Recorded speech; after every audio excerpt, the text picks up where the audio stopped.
lack of immediate response. I was setting everything up here. Yes, hello, welcome to the next Pokemon Emerald Professor Oak Challenge stream. Very exciting times. We're just gonna, real quick, do this. I am going to give a fair word of warning and some heads up.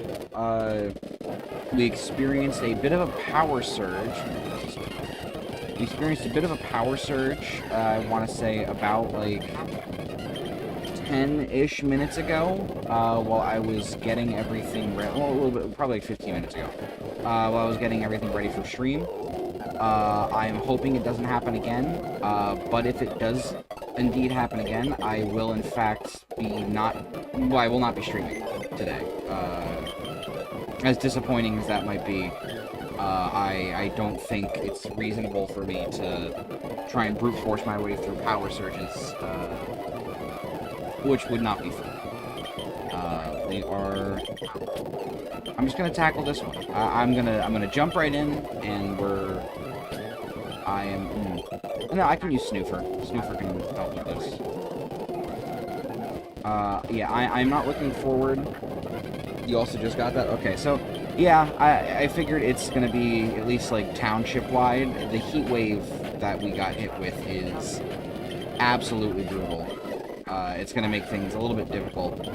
But you know what? We're gonna persist as best as we can. I really want to get through Roxanne's gym today. That's kind of like my main goal, is to fully tackle that, no pun intended to the move I just used, and be able to hopefully press on with a bit more of the challenge. I'm really looking forward to potentially being able to do some, like, pre-Gym 2, which instead of typical Emerald situations, it would be Watson that we fight second instead of Brawly.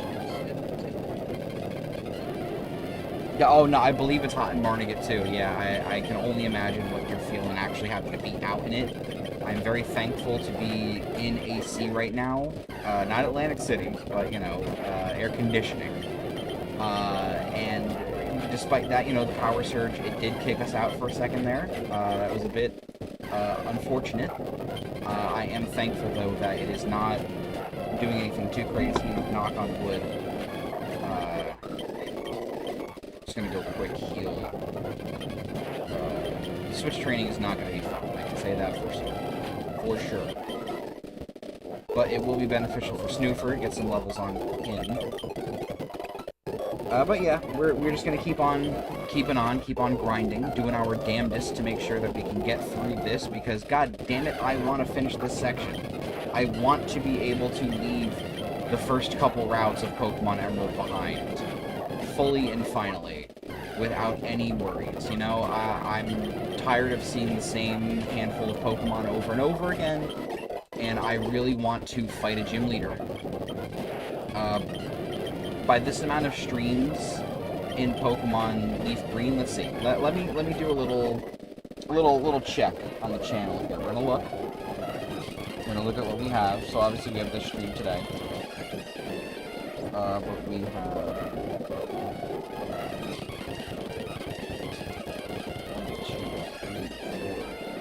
this is our 5th stream in this series. Right? Today, at least. By stream 5, 1, 2, 3, 4, 5, we were already doing the water gym.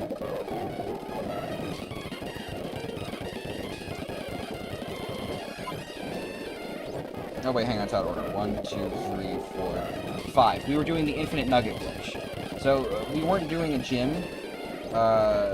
We are not leafing green, we are emeralding. We are playing the greatest Pokemon game of its generation, Pokemon Emerald. Cannot say anything negative about this game.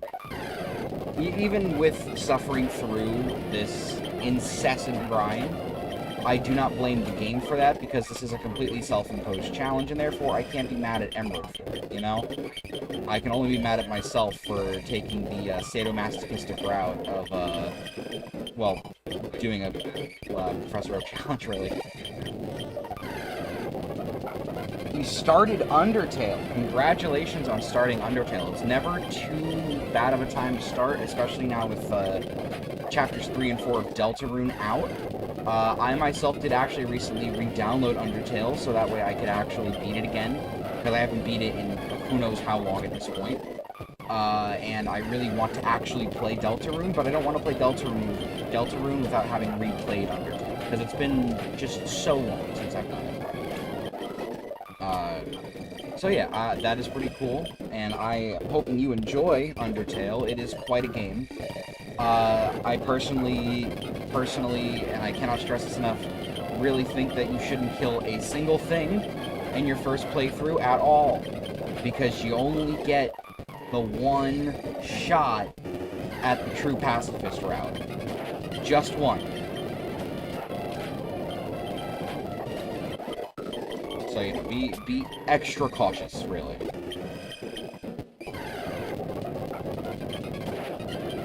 Oh, I didn't mean to do that.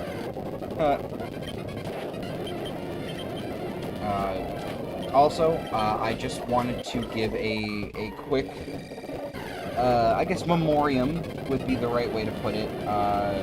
Today would have been my dad's 51st birthday. Unfortunately, he is no longer with us, but I just wanted to say happy birthday, Dad. I miss you, and I know that you're with me right now in my mindless grinding, playing a Pokemon game.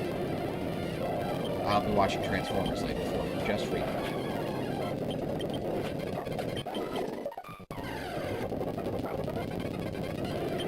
Anywho, away from the dreary and the bleak, I am going to keep having my tiny little raccoon headbutt these little noise creatures over and over again.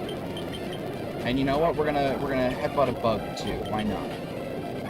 Oh, and it flinched. Beautiful. B-E-A. Beautiful. Love it. I'm running away though. Ninkata is gonna be a very, I don't want to say hard grind, but I definitely think more tedious grind would be the accurate way to put it. I do want to do Abra primarily right now, just because I think, you know, the whole need for switch training with Abra, since I can't give Abra any TMs at this point in the game, does make it a little bit more of like a priority for me, I want to say. Just because I'm gonna have to switch train others.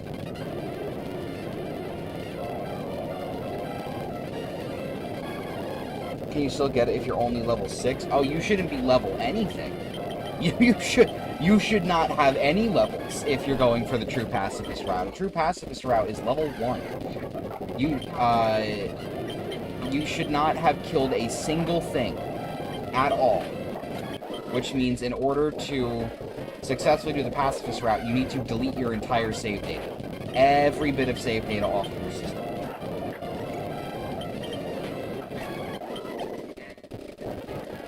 Yeah, like you can't just make a new profile. Gotta delete the whole thing. You might have to delete the game and reinstall it, to be completely honest with you.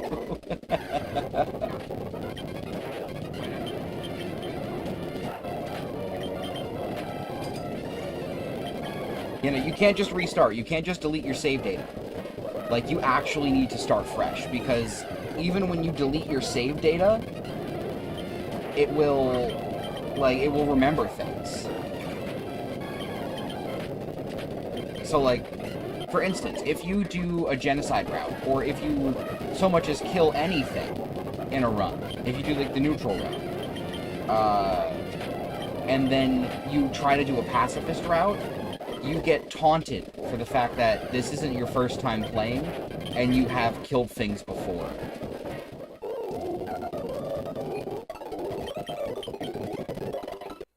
I don't know if it works exactly the same way on console as it does on PC, but I know on PC that is exactly how Undertale worked.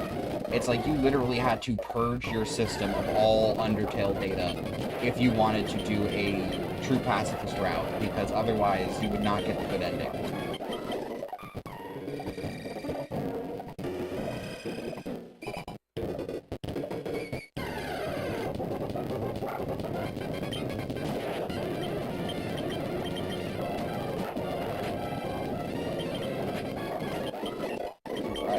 Snoofer's leveling up pretty good. I don't need Snoofer to be leveling up, because Snoofer's not going to evolve. But hey, you know what? The more levels on Snoofer, the better, because... Well, I guess I do need Snoofer to level up. I want all of my Zigzagoons in my party to be level 21. So that way I can start getting rare candies consistently. Like, I could technically get the rate higher for the rare candy, but I'd have to level it up, like, a lot higher. And honestly, like, I don't see the value in grinding out, for, like, that high of a level on Zigzagoon. Like, it can be beneficial to a degree, but the difference in overall, like, gain would probably be negligible. So it's like, I don't know. Can we not be missing attacks? Is that okay with you?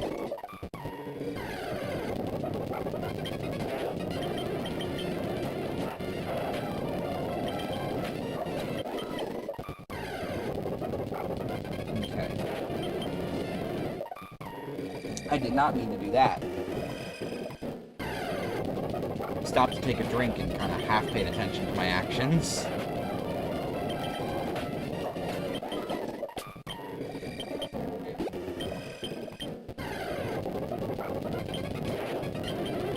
Okay.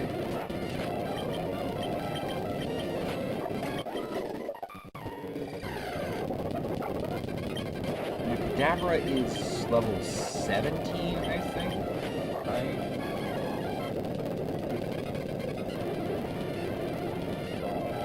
16! Okay. So we are actually a lot closer than I thought. We have less than 3 levels to go before we have a Kadabra, and I can put this Pokemon away forever.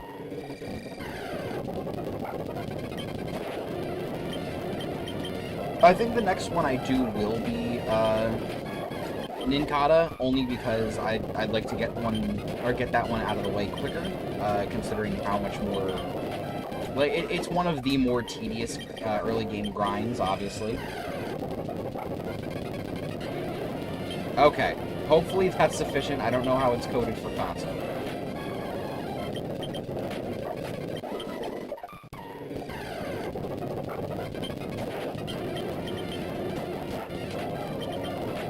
Okay, but a mere 2 levels to go on the mighty Spork. Pineapple on a fork. Mango on a fork. I don't know why I said pineapple. Mango on a fork. Blah. You know? I could keep using Tackle, but, like, I'm also running low on potions, and I don't want to completely kibosh my inventory. Oh, so today I started playing this game, called Moon. It is a very, very fascinating game. So basically, you play as a kid who was playing, like, his favorite RPG game. You know, he did all the stuff in it, and then he ends up getting sucked into the game itself, and it turns out that, like, the hero is kind of seen as, like, a nuisance. He's out here killing the innocent creatures and stuff, you know, doing damage that doesn't need to be done, and so you come in, and this is like a zero combat RPG. Everything you do is based on getting love, and it's very interesting. It kind of has this feel of like, oh, like, Toby Fox definitely has played this game before, because it's like, you don't kill things, you just love them. You're not supposed to fight the monsters, you know? So it's definitely, like Undertale is very Moon-coded, I guess is the way I should put it. There's no proper combat, you just love. Very interesting game, from what I've played so far. I've only played about, like, 30 minutes of it. I haven't gotten too far in, just because I only wanted to give it a little test run, before I got stream up and running. But I was enjoying myself for the little bit of time I played with it. And then the other day, I started playing Xenoblade Chronicles Definitive Edition for not the first time, but, like, the first time proper. I sank about, like, an hour or so into Xenoblade Chronicles, at one point, about 2 years ago. My brother-in-law let me borrow his copy. I only played it for a little bit. I didn't get too deep into it. Then the other day, him and I were hanging out, and he was just like, you know what? And he handed me the cartridge, and he says, it's time I sit you down and actually play it. I was like, okay, well, I guess we're doing this. So I popped it in, you know, docked my Switch for the TV, and just sat there and playing. And then about 7-ish hours later, I'm like absolutely hooked. I love this game. I'm having a great time. The combat feels so unique. I really like the combat in Xenoblade. Good lord. I know it's a little different than some other RPG series and action RPGs, but you know what? I don't mind it. I like a good action RPG quite a fair bit. So I'm really looking forward to the continued experience with this game, I guess would be the way to put it. It has been fun so far. And he has all 3 of the games, so I will be able to indulge in playing, what's it called? I will be able to indulge in playing 2 and 3 when the time comes, which I'm very much looking forward to. Oh, Yuji, by the way, I haven't heard, did you and the household happen to get any letters in the mail, within the last week or so? Particularly from, T and I.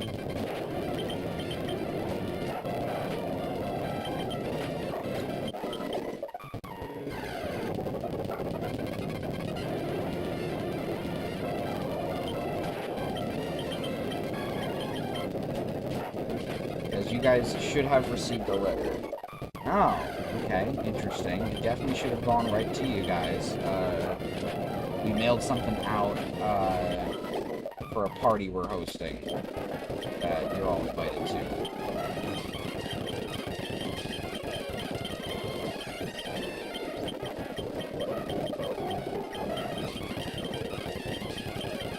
Oh, also, I don't know if you heard, we are coming over to install the liner of the pool this weekend.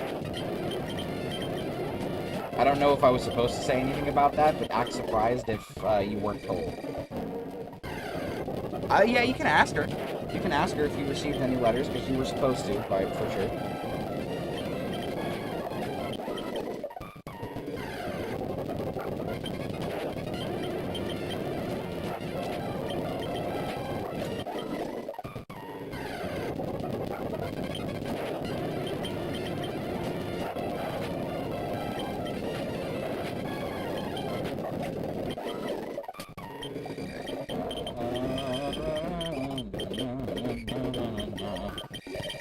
Come on now. Thank you.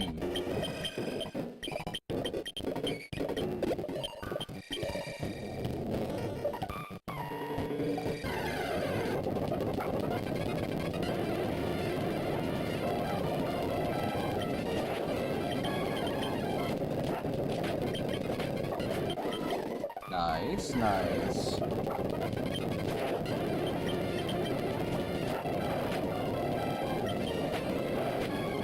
Stupid uproar. Stupid uproar.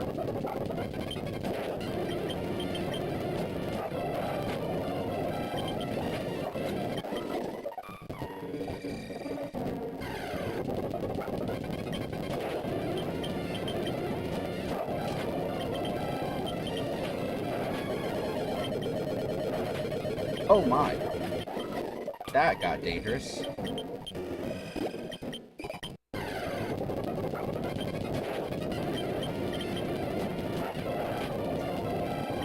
Wow, a crit. Ew. Gross.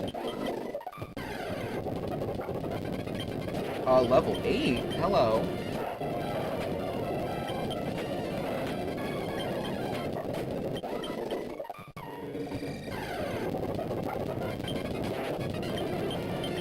It's definitely a level up. As long as I don't fucking die here. Excellent. Alright, we got our first Chibo of the day.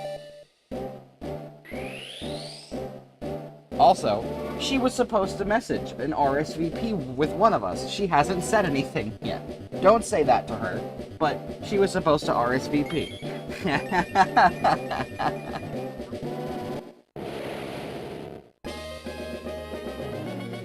Well, that's Kadabra. Another Chivo down. And now that it finally knows a move, we are never going to use it again.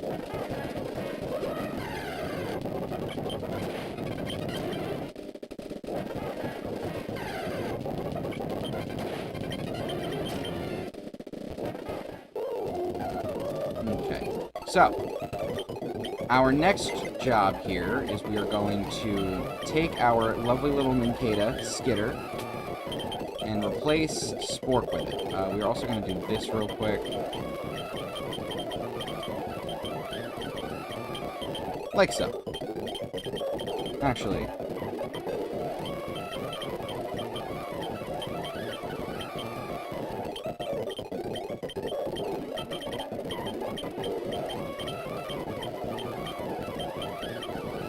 I don't have to organize it, but I just, you know. Oh, cannot forget. We need to take one of these zigzagoons, stick it right down here in the corner, because we need the space open in our party. Ninkata is a very interesting Pokemon to evolve. Unlike typical Pokemon evolutionary lines, Ninkata evolves into 2 different Pokemon at the same time. When you evolve a Ninkata at level 20, it will evolve into a Ninjask, typically. However, so long as you have... I think that's a good sign. But yeah, typically, if you evolve your Pokemon, it'll evolve once. But with Ninkata, if you evolve your Pokemon and you have an open slot in your party, and on top of that, you have a Pokeball in your item slot, what you'll get then is a Shedinja on top of that, which I'm sure, you know, people know about that by now. It's existed for over 20 years. But, you know, I find it to be a very fascinating thing. They've never really replicated anything like that in Pokemon since. Hey, he pulled up. Let's go. Here's a Pokemon I can actually kind of fight. Because I have super effective Leech Life. Back before Leech Life was a competent move.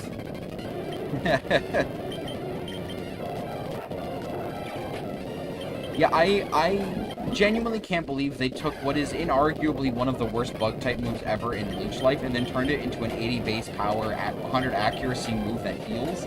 Like, absolutely insane. I'm not going to complain because I am a big Bug-type guy, so any plus in Bug-type's favor is really good for me. Gotta say. That was dangerously close. Let me just do that. Come on now. Yeah, we got Snoofer, Sniffer, Sneefer, and Snuffer. We don't have Snaffer, who is currently in the box, chilling while we try to evolve this... a Nugget! A Nugget! Haven't seen any Nuggets yet. That is the first Nugget we have gotten. That is the rarest possible pickup that we can get at this current stage with the levels of Zigzagoon that we have. That is really cool. I'm really hyped about that. That's good. That's really good. More money is really good.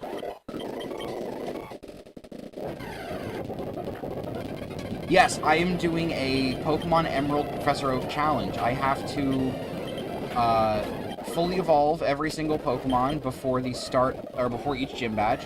As you can see, I don't have a single gym badge, but, you know, I've got all this loveliness going on right here. This was the biggest pain in the ass because this guy evolves at level 40. So, when you have to battle Toriel, you just act. You don't act, you just spare. You talk to her and talk to her and talk to her, and then eventually she'll get spared. You don't fight. No fight. Bad fighting. Fighting bad. Do not fight a single thing. Do not even fight the enemies that you encounter. Just spare them all. All of them.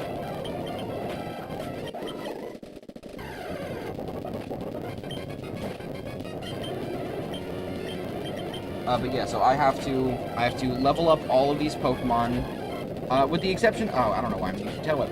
With the exception of all of the ones that I have in the side of my party, these Zigzagoons here, and then one more that I currently have in my box. Those ones are exclusively for pickup. They're going to be used to get me items. Very particularly, at level 21, it adds rare candies to the pickup pool, which is what I'm looking for. I want to be able to kind of grind out rare candies so that way I have a more reliable means of leveling up that isn't just throwing myself against a wall and hoping that I get enough experience by grinding out on low-level mons. As you can see, that's kind of what I have to do right now, but that is only a temporary situation. Since, you know, we're in the pre-badge 1 section of the game, so, like, I haven't fought Roxanne. I can't fight Roxanne. In order for me to defeat Roxanne, I will need to have gotten every single Pokemon I can possibly get up to its most final stage of evolution, and then and only then am I allowed to fight it. And I'm doing this all for achievements through RetroAchievements, the wonderful, wonderful website that has given me a new lease on gaming. I'm having a blast with it, and, you know, despite the mildly sadomasochistic tendencies of Professor Oak Challenge, it's giving it a more rewarding experience than just I'm playing Pokemon, but harder. Because now it's like, oh, I'm actually getting achievements for it, and it goes towards a site rank, and I get to kind of flaunt a little bit.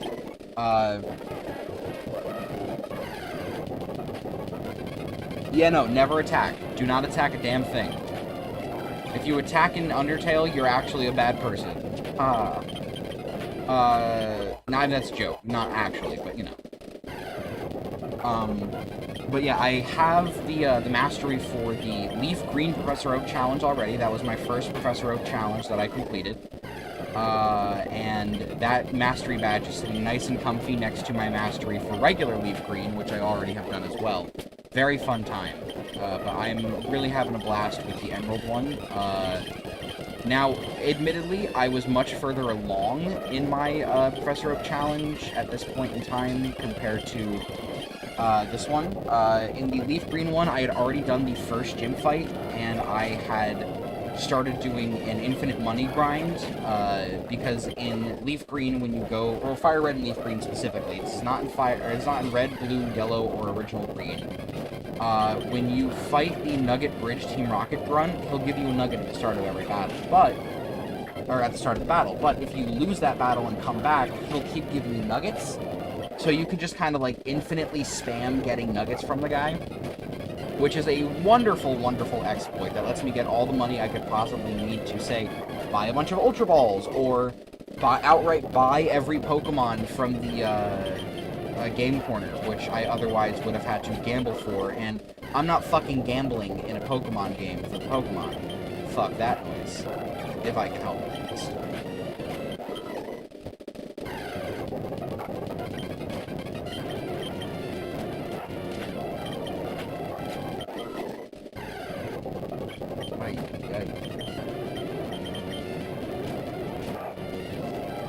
Oh, also, I just made a backlogged account, which I'm realizing is basically just Letterboxd, but for video games instead of movies. It's got the same name as this profile, so, you know, if anyone's interested, feel free to check it out, Sage-scribe. I haven't really started doing anything on it yet. I logged that I was playing that game Moon I was talking about before. Why don't we gamble? Because I suffer from a cute little thing called gambling addiction, so the less I have to gamble, the better.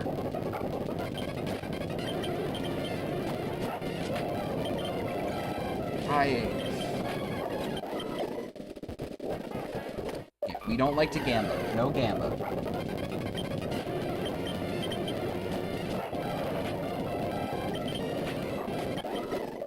I just want to get this Nincada up to a point where it can self-sufficiently grind without getting absolutely shredded to death by a Pokemon that talks too loud.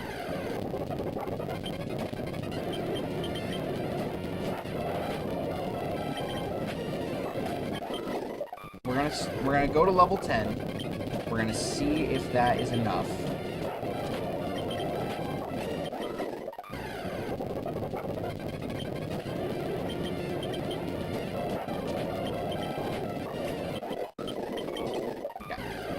Let's have at it.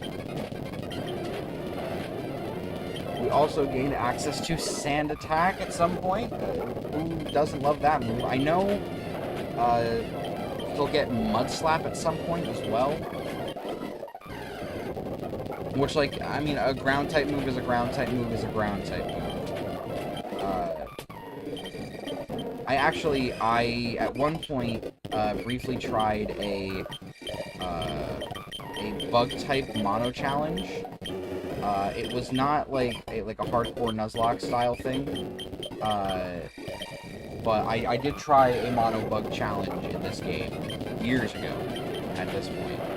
And what I wound up realizing was that despite having the ground type move that's stab and super effective on Ninkata, I am much better off using Absorb on Butterfree, despite the 4 times weakness to rock type moves, which is an absolute bane.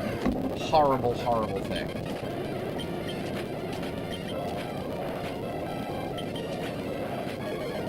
Oh! Too much damage! Too much damage! No! No, no! No, no, no, no, no, no! No, no, no, no, no, no, no, no, no! Give me healing!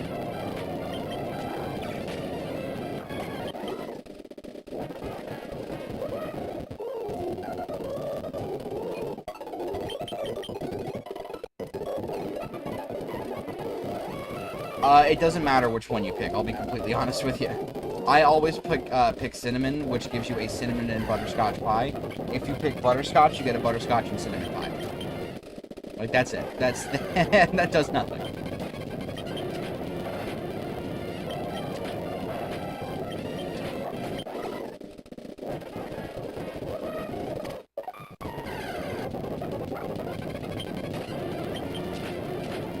Alright, keep it up, Skitter. Keep on slashing. Ooh, wait a minute. I can teach Skitter cut. That is definitely the wave here. Hang on.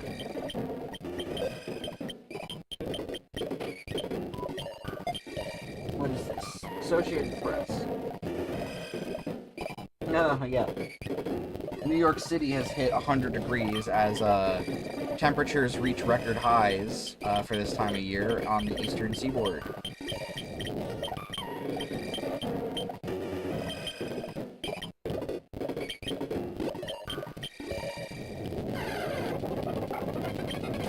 See, now we have Cut, which is going to do massive damage when it hits.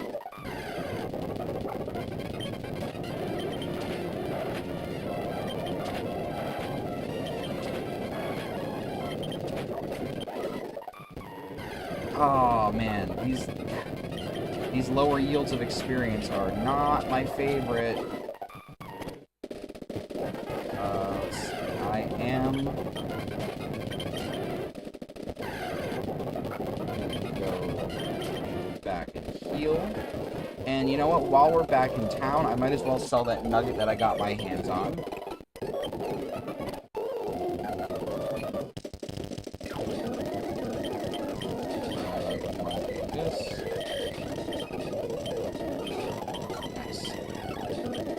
And we're not going to buy anything.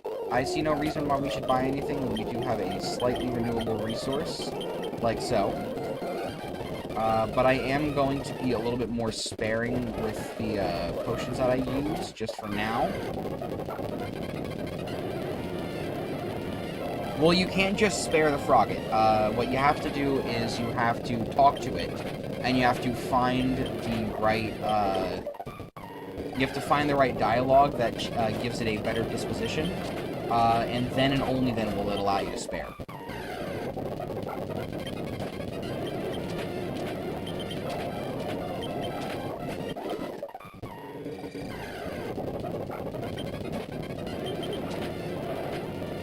Yeah, you'll know you can spare something when the mercy button turns yellow.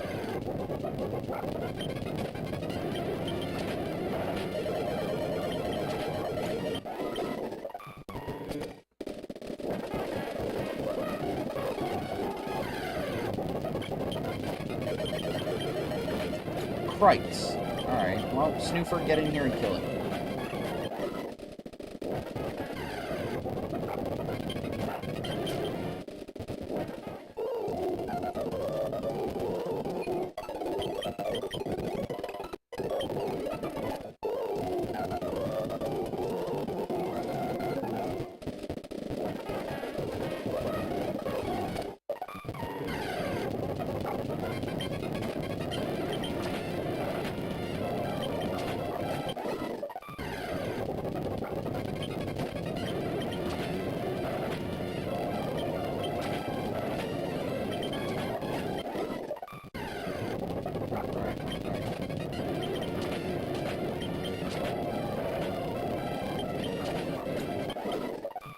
Almost level 12.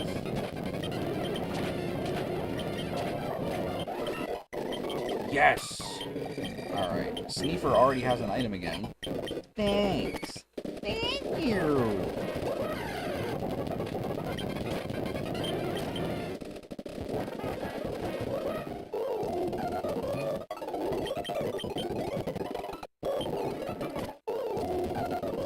I'm currently debating what I want to eat for lunch. I was thinking of ordering out today, just because it is balls up the walls hot, and I definitely want something that isn't, you know, like a nice hot thing of ramen noodles, which would have been my choice. I could have made, well, no, I'm going to make mac and cheese.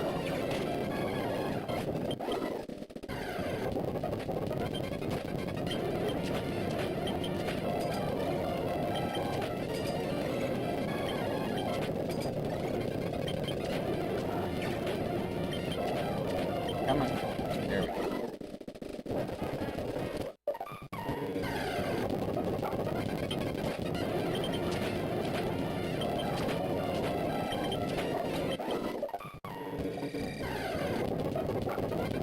Another level 7.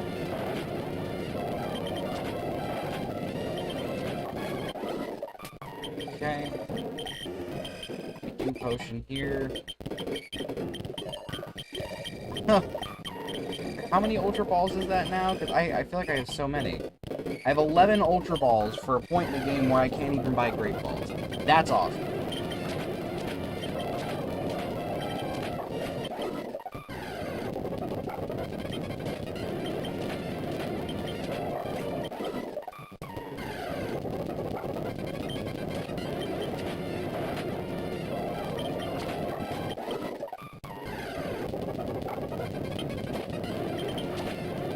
Oh, crit!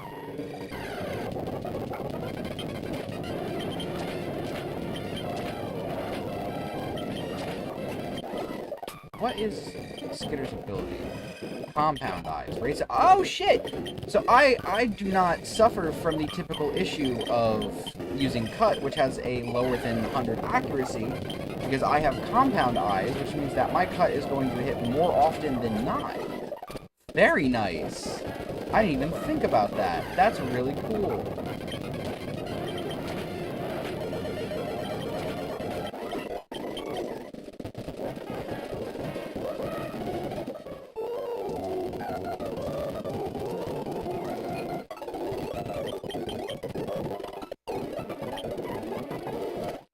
You don't need to punch the rock, fear not. The rock will not want to be punched.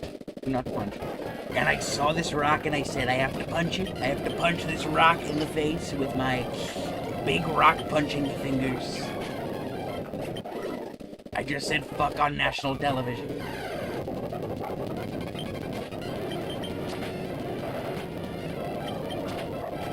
Yeah, take him down.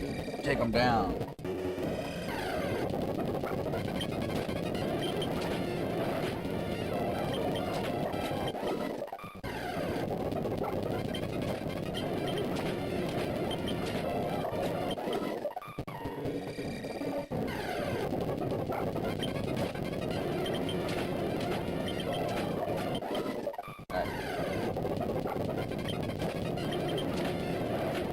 And I saw Dwayne "The Rock" Johnson, and he was a real rock, not like a fake one, like a real living boulder.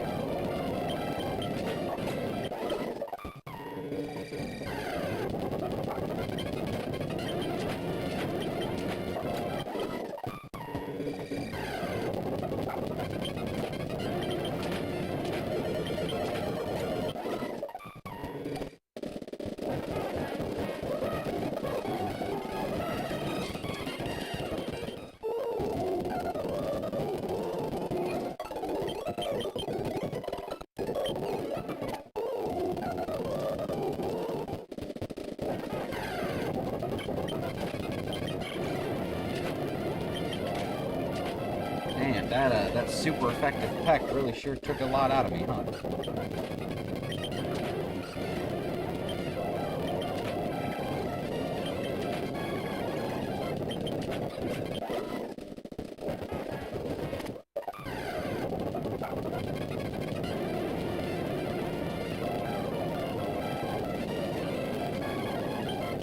You certainly have to do something. Okay.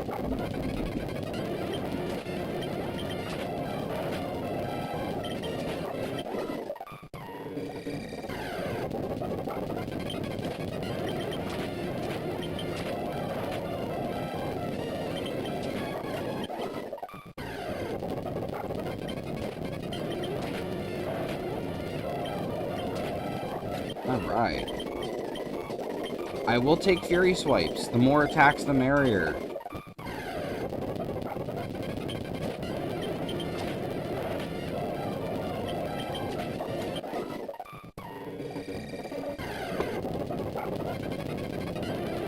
Okay.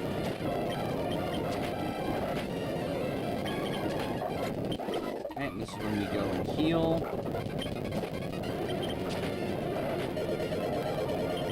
That's scary.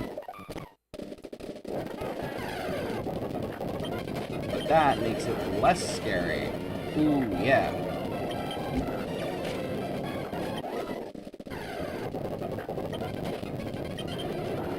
Even more heal. Now, hang on. We might not need to go and heal now.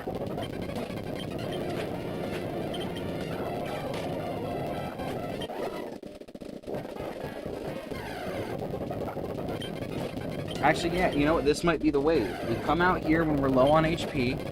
We use Leech Life on some Hoochienas. And we get ourselves mostly back to full. And then we're right back in the cave.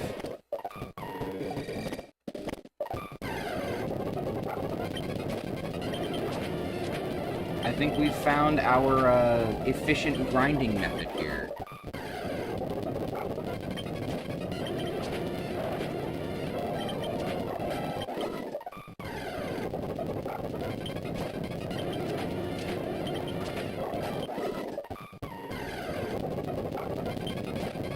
I do like me some efficiency.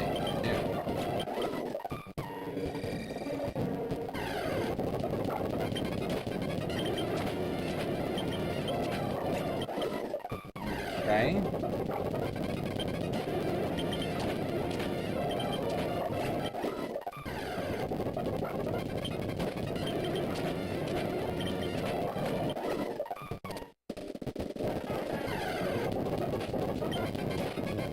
This I can kind of more confidently face it.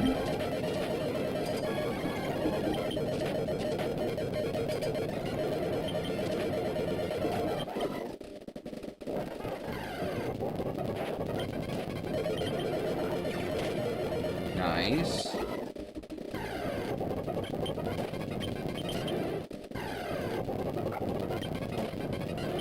You know what? Fuck it. Leech Life is doing some solid damage now, actually. Hang on a minute.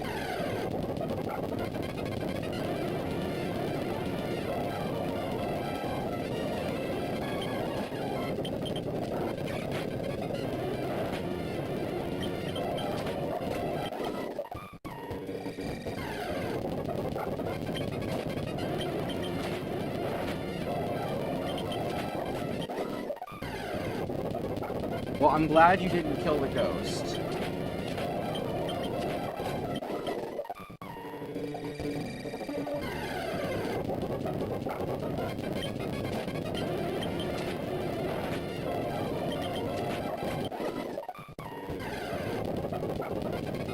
Just 1 second.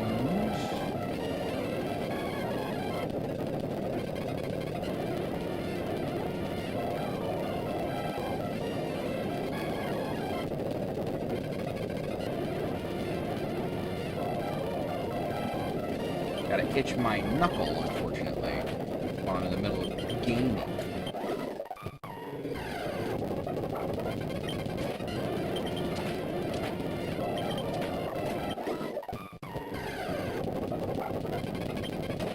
Again, all level 8s. I'm not complaining about higher levels, because that means more experience, but still.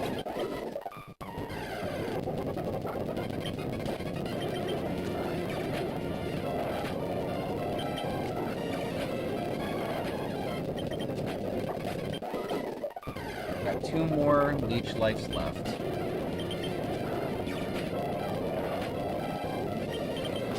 Cut. Yep.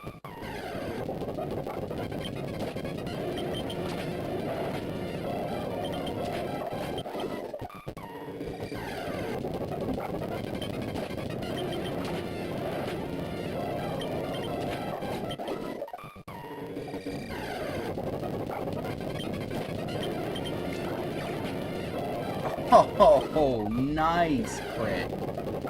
Whoa, I like it.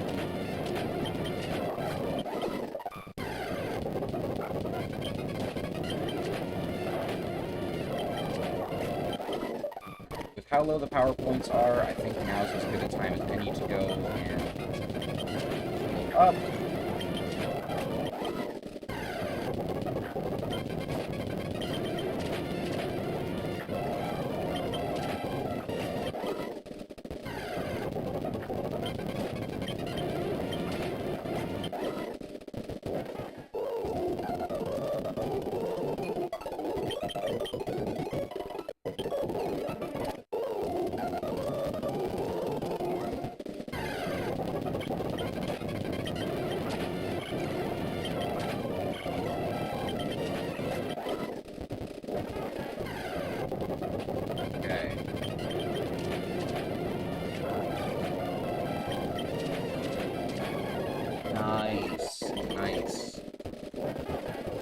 Okay, only 4 more levels to go, and we get 2 more achievements just like that. Very exciting times.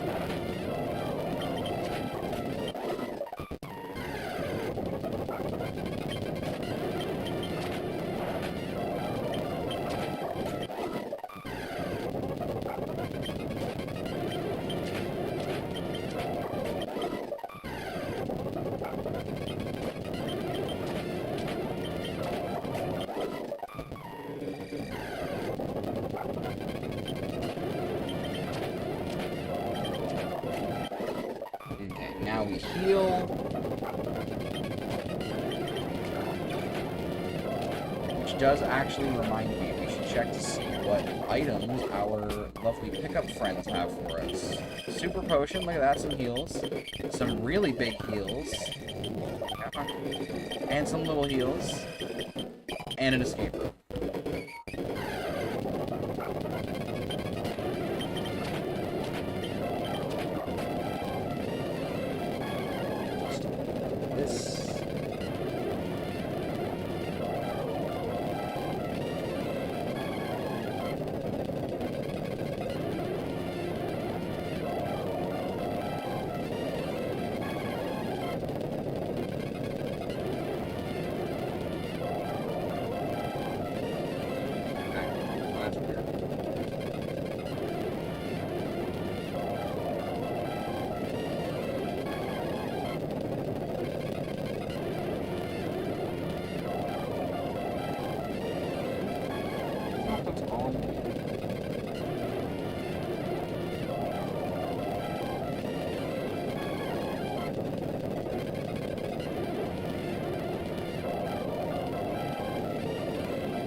Sorry, I am placing my lunch order because I hunger.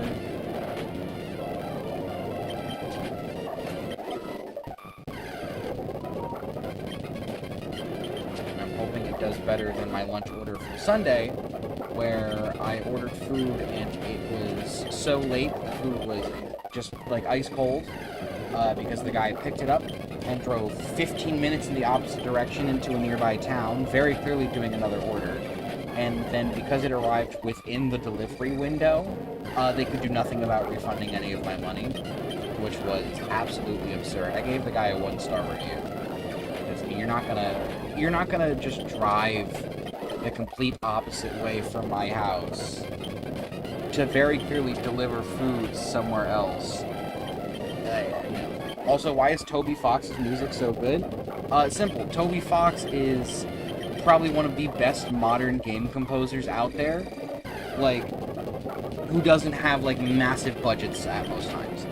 Who I guess didn't have massive budgets, because he didn't have a massive budget for Undertale. Now the dude is definitely rich. After the creation of Undertale, and, you know, he's got Deltarune. He's got a lot of things coming his way in terms of royalties. Plus, he's worked directly with Nintendo. He made the song for the battle facility from the end of Sword and Shield. He composed that song himself. And he has a song that's in Smash Brothers, so anytime someone buys the sand pack from the shop, he's getting kickback from that.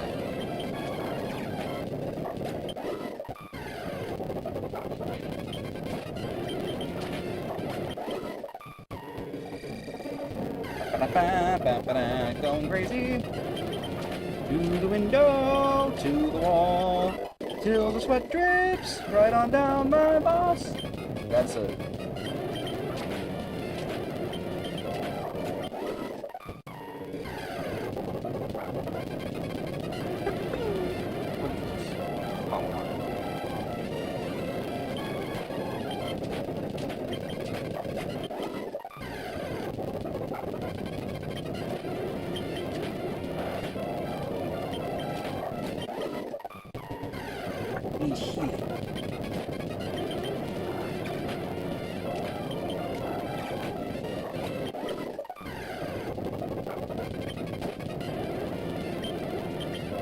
Level 8. That's gonna give me some decent XP, I hope.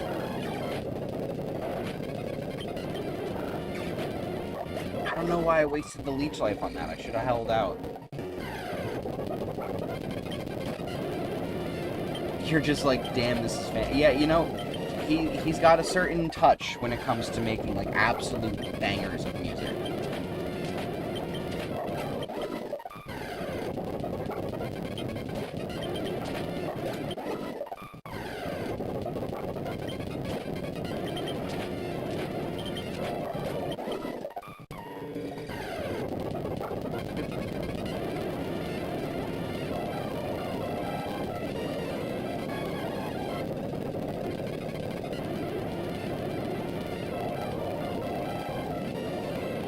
You know what's also fantastic?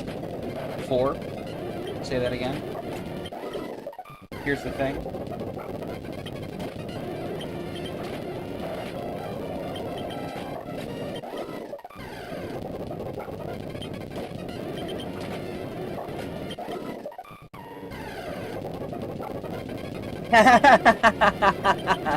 You can't out-meme me, child. I was there when the ancient texts were written.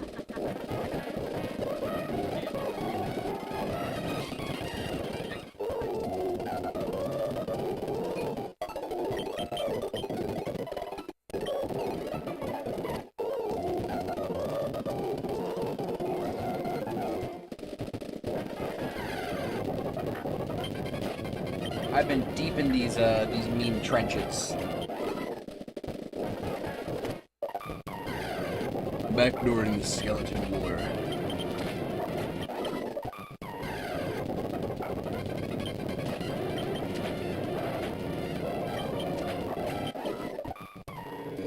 Which that's a reference to the not real Skeleton War, but in fact the very much fictional internet Skeleton War.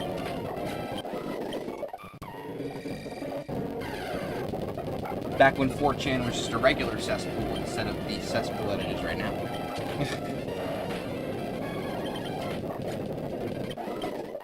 Oh, mail's out for delivery.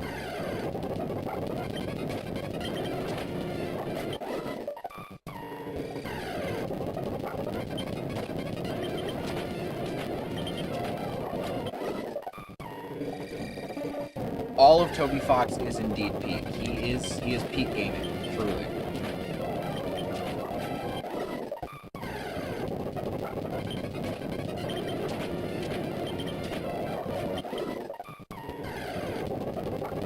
He beat Masahiro Sakurai at Super Smash Brothers, which I think that's about as peak gaming as you can really get, is beating the guy who made Smash at Smash.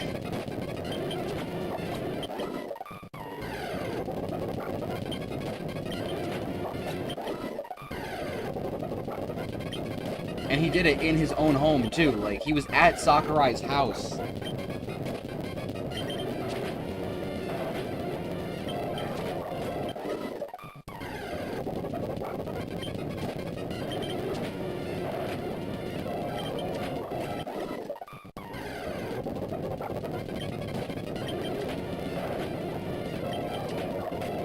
I would do neutral after pacifist. The pacifist ending is the true ending to Undertale. That is the the true pacifist route. That is the real good ending. Every other ending is like it's okay. But I would say do neutral. Like, you kill some things, but I wouldn't kill any of the boss characters. You know, like, spare the bosses.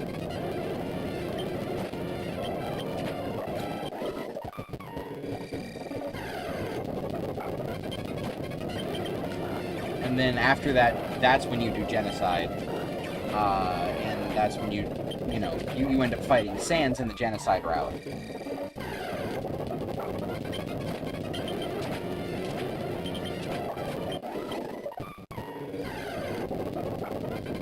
He's the final boss of the genocide route.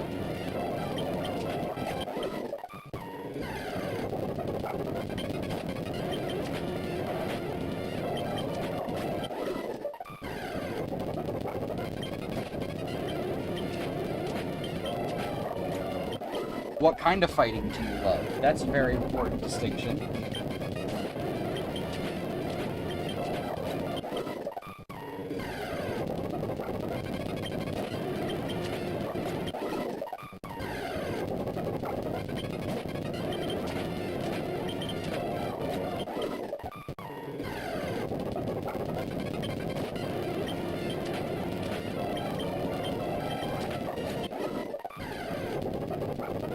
You love fighting in video game. Video game fighting is fun fighting. Although I'm not the greatest at fighting games, I guess is the funny thing. Like, Smash Brothers is pretty much my exception, and I'm only, like, passably okay at it. I know how to do things in Smash, but I'm not, like, the greatest Smash Brothers player of all time by a long stretch of the definition. You know, I'm passable. I do like a good boss fight. Don't need Mind Reader, no. Oh wait, but Mind Reader does increase attack. Well, I'm not using this thing anymore.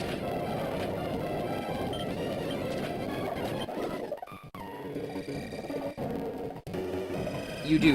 You just say you want to go home. Over and over again.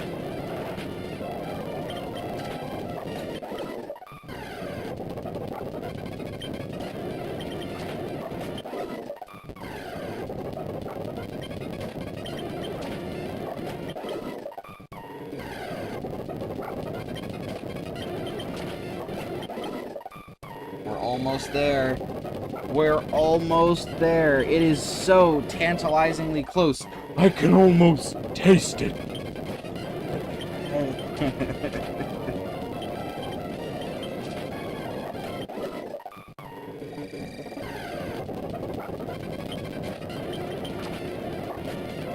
Let me do this.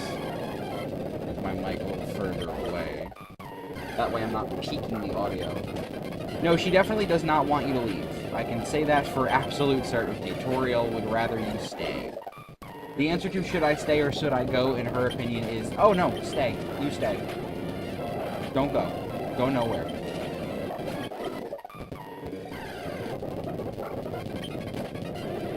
Now, these level 8s have been popping out for me.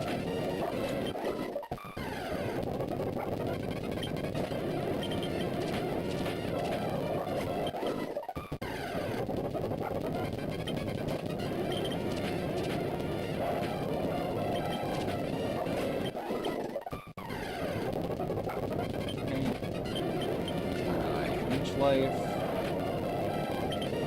Fury swipes. I have a feeling here. If I get lucky, I might just be able to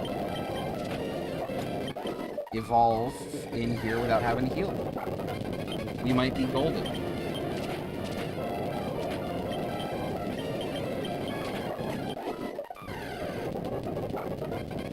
Could have spoken too soon, but it is possible. Real quick, we're gonna do a little takesy here.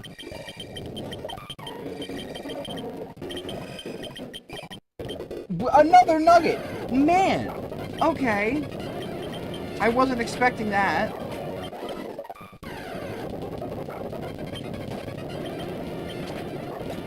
Cut Okos.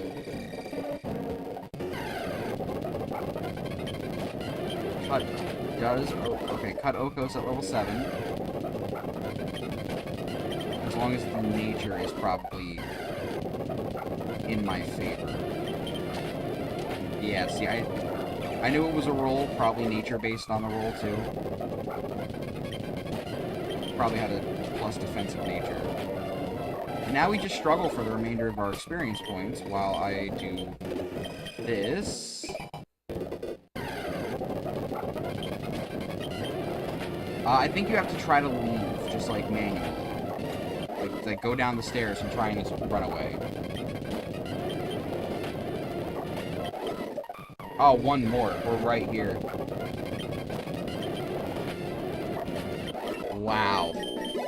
Alright, we are getting a 2 for the price of 1 situation right here. Skitter is evolving.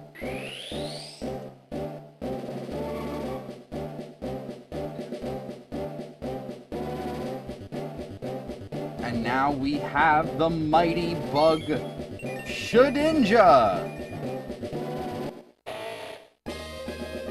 I mean ninjas.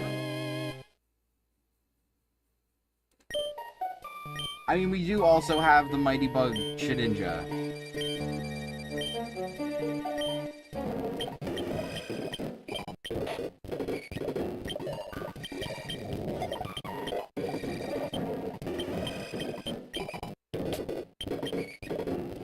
As you can see, we have Ninjask here, and then Shedinja also showed up here. Yeah, just keep talking to her. Just keep on talking.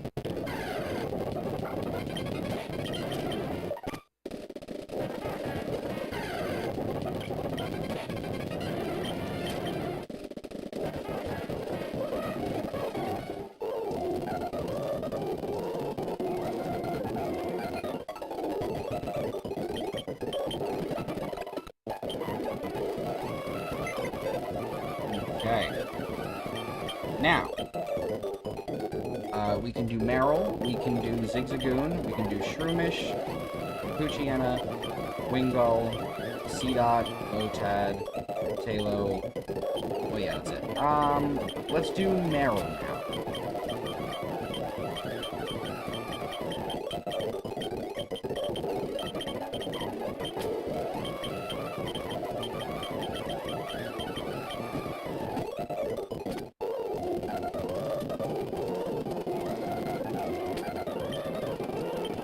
Big Mom.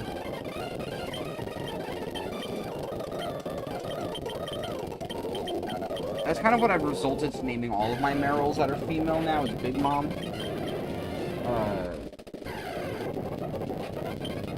Not for, like... In most games it doesn't matter too much, but, like, when I have an Azumarill with huge power, that's Big Mom. That's Big Mom right there.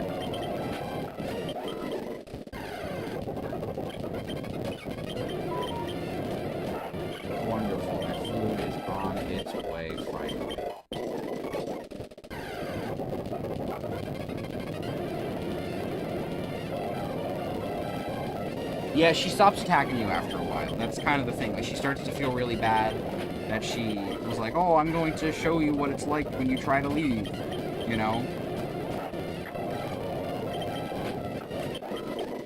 Like, you can even, it's cool, you can move your little heart towards the attacks, and they'll actively move away from you.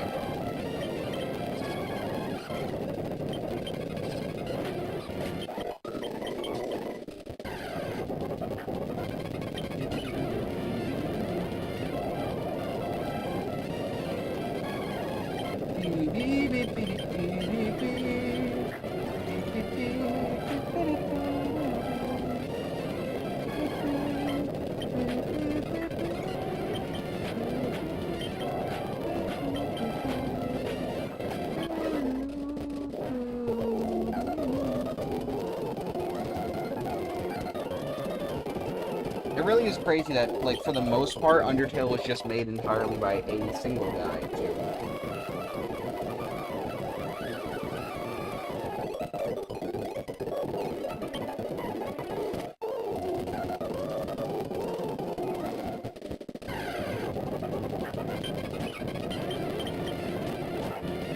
Go, snooter!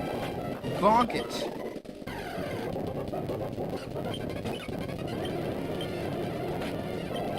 You can't attract me.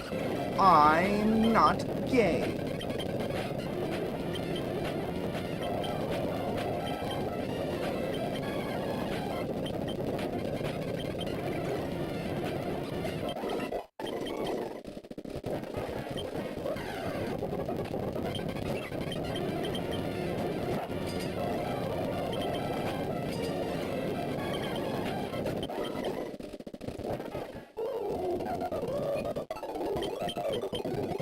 Oh, fun fact, did you, well, not the fun fact yet, but did you realize the pun with Toriel's name yet?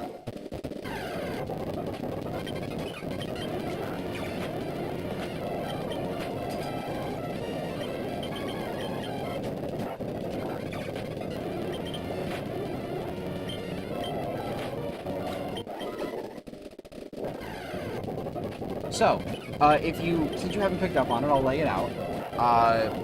When you play a video game for the first time, you typically start in a very beginning phase that teaches you the ropes, gives you all of the helpful hints that you need to progress, and gives you all the basic information you need in order to have a successful playthrough. That is called the tutorial.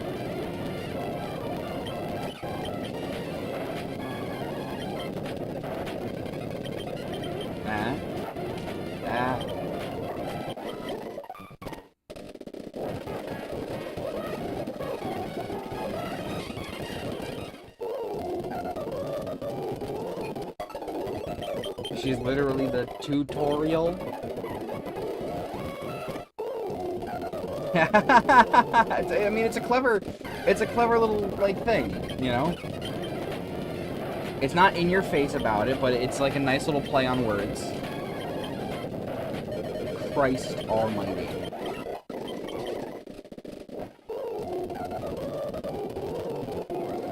Can I learn a stab water type move, please? Pretty please, I'm begging.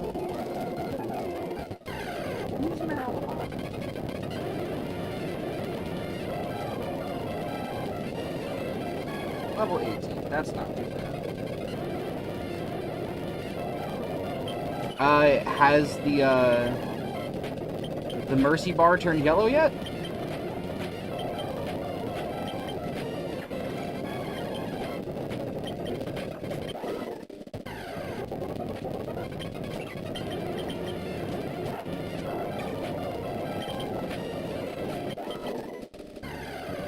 That's when you know you can spare her.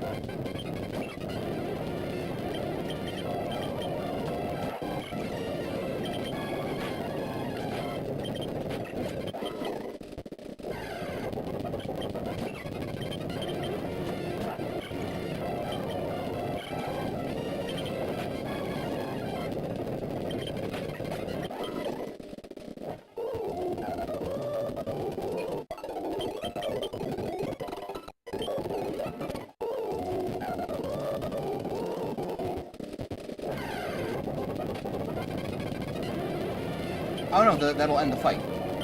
When you hit Mercy, that ends the fight.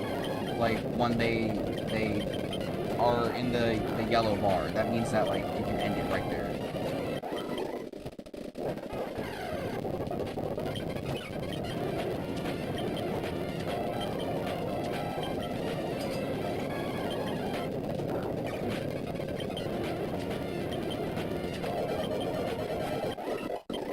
Worth it.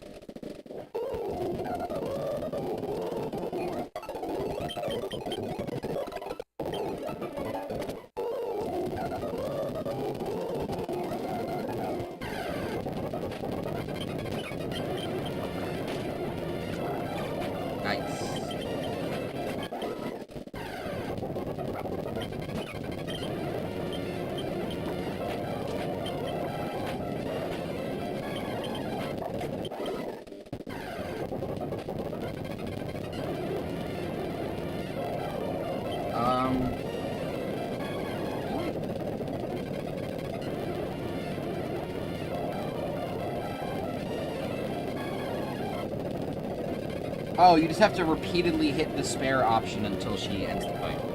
Duh. You just have to keep hitting it over and over again.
Oh my god.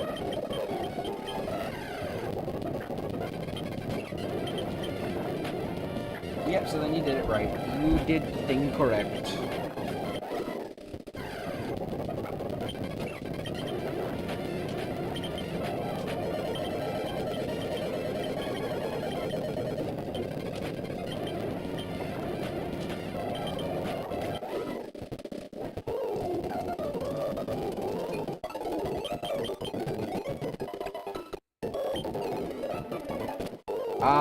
No. All you can do is move forward.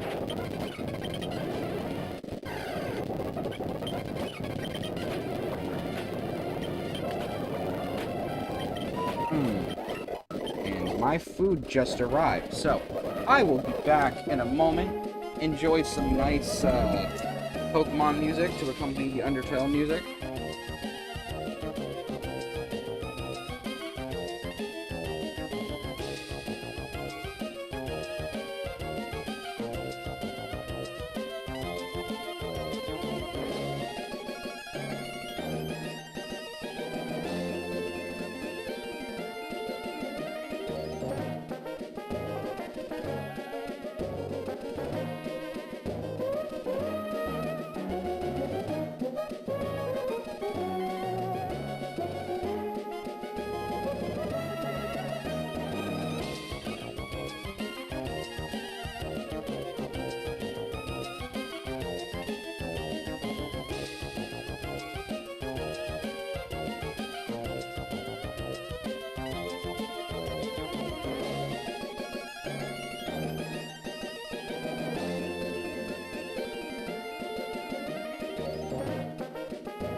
Time today properly.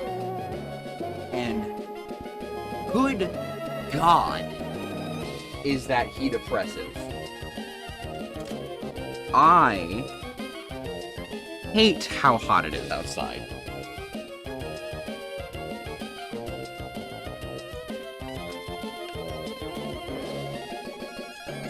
Stop.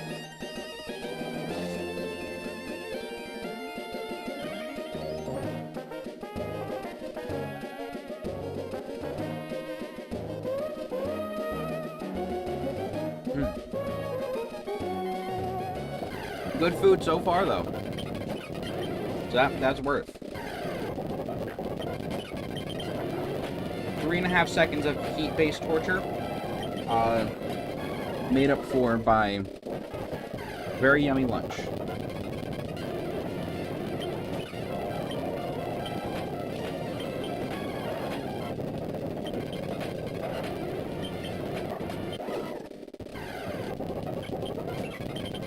You know, it's funny, when I was a kid, I used to think that, water was super effective against flying, and my logic for that was that because flying types are birds, birds don't do good when their wings get wet, so they can't fly very good, so it'd be super effective. That was my child brain logic, which, from a certain angle, it's a reasonable point.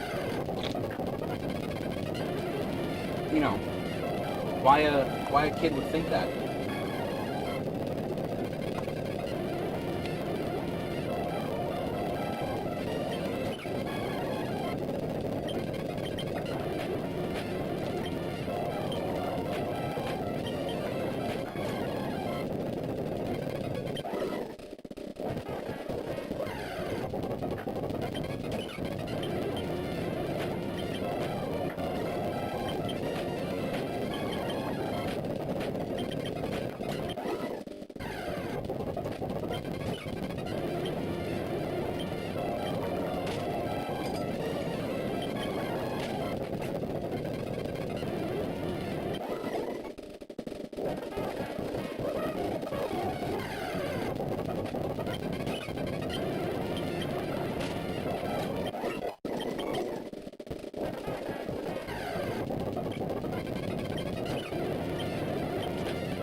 Yeah.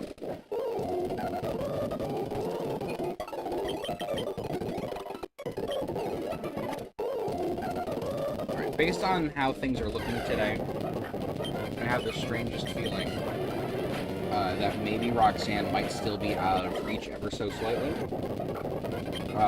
But I think I'm 110% going to continue with this tomorrow instead of coming back with more Star Wars.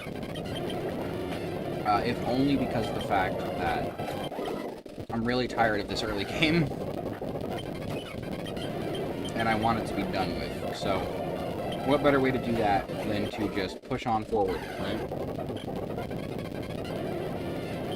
The Fuse Zamasu move from Xenoverse, what, the Absolution, whatever? Light of Absolution?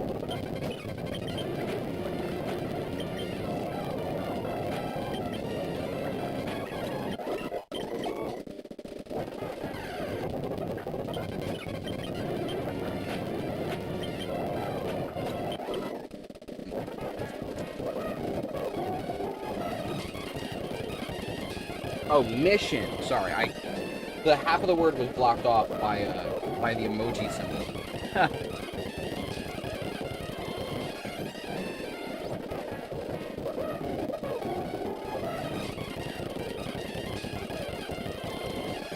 Which mission are you thinking of? Because, what, like from the story DLC, or was it from the like the food stuff? curfew.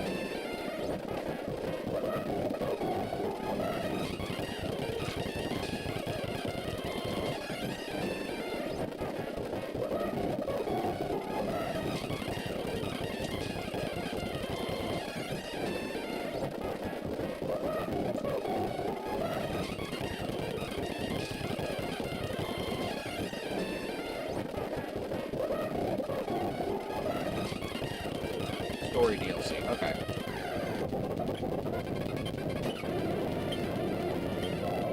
I can't remember how long it has been since I've last played Xenoverse 2. It has truly been a minute. I can say that for sure.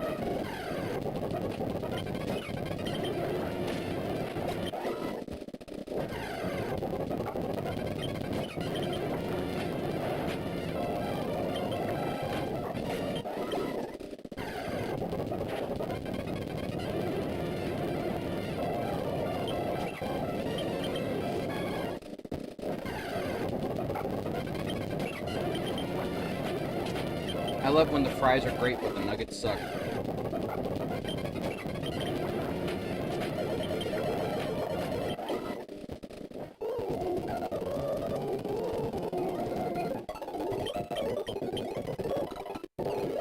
You know, there's a certain texture I come to hope out of a McDonald's nugget.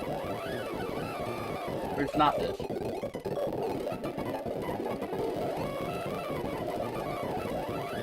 Purple health bar, yeah.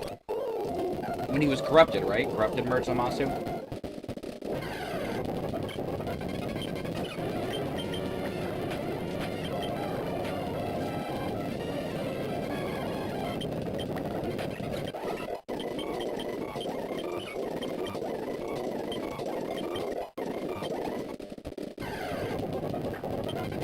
Let's fuck some shit up.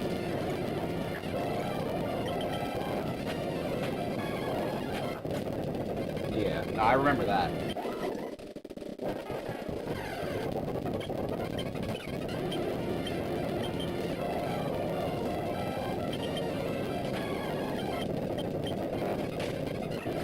I especially remember the one fight where you have Rage Trunks, or Super Saiyan Rage Trunks with you as an ally, but he wasn't actually a playable character in the game. So you had an ally who you couldn't play as, fighting against a boss who you couldn't play as. That pissed me off so much back in the day. I was like, you have it right here. The model is right here with the moves. Why on earth can I not use him?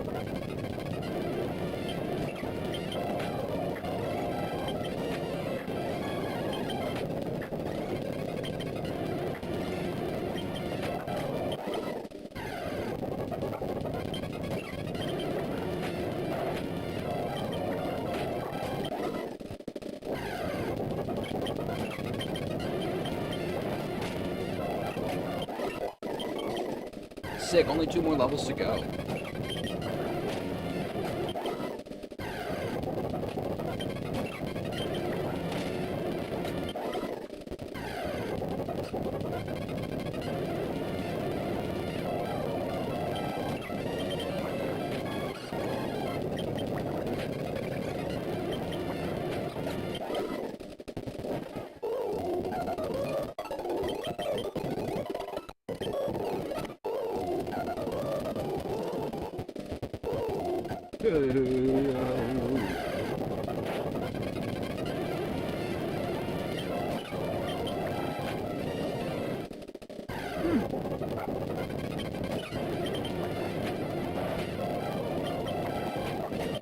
Good to know I now outspeed Abra. A rollout might be sufficient for taking one out.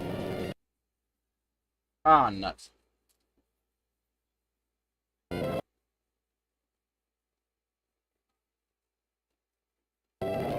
Get jump scared by my Gear 5 background.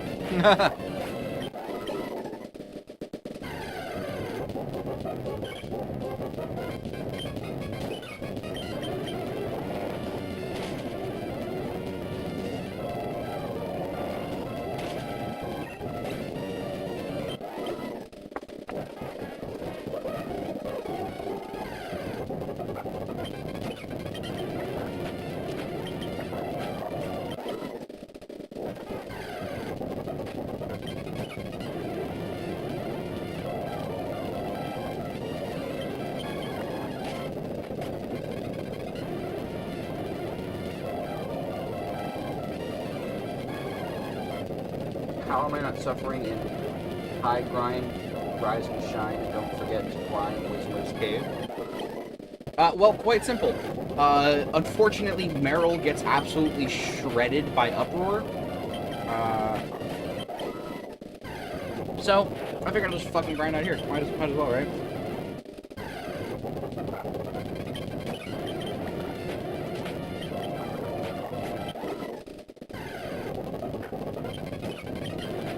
But we're in a good spot so far.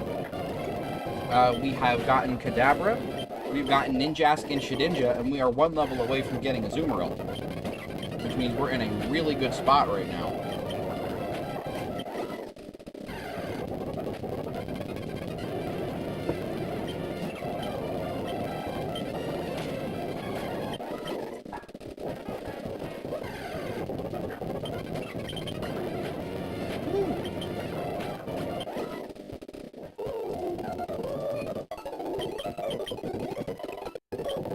Just as a little quick box update, this is how we're looking.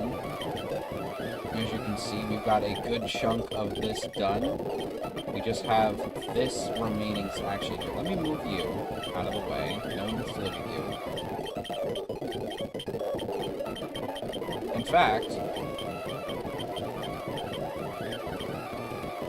be gone. Release. I don't need you. So this is all we have left to do. It's these guys. And not even this one, because this one we need to wait until we get a Moonstone for. How long are we doing this entire run? This is stream number 5 of the Pokemon Emerald Professor Oak Challenge. For comparison's sake, stream number 5 of the Pokemon Leaf Green Professor Oak Challenge, I was in the middle of doing the Nugget Bridge grind, which was right before Badge 2.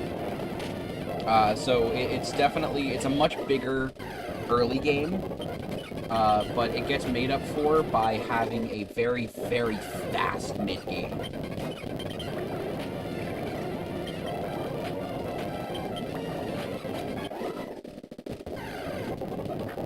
And, you know, thankfully, the really genuinely hard part of this grind is done and taken care of.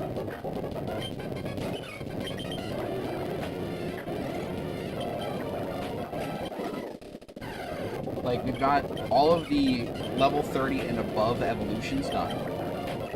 I think we only have, like, 2 or 3 evolutions that happen in the 20s. In Pelipper, Shroomish, and Swellow, I think, is, like, a level 22 evolution. And then Linoon is at level 20. So, like, that one's not too bad either. And here is evolution number 4 of the stream. Already off to a great start so far. Recently started Yellow. Yellow is a wonderful game. I do want to get that as a mastery badge at some point. Especially now that Cramorant Yellow is, or a special Cramorant edition is getting a set. I think it'd be really fun.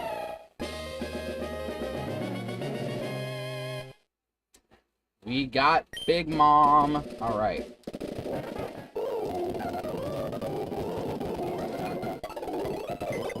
Next up, I would like to do Shroomish. Get our Shroomba all nice and grinded up.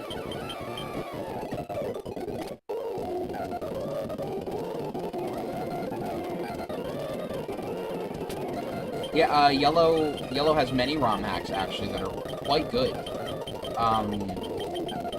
There's obviously Yellow Legacy, which is a wonderful quality of life. There's going to be Special Cramorant Edition. And there's Periwinkle, which is another one that is a yellow-based hack.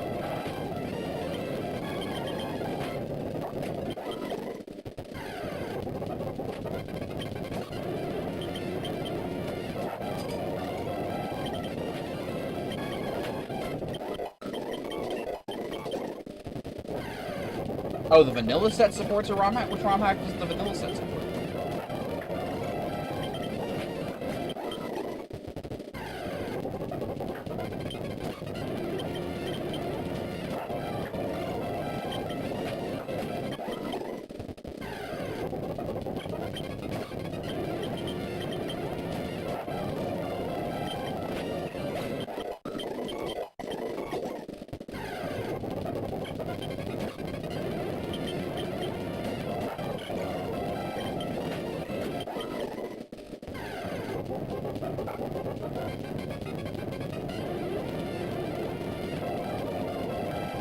Oh.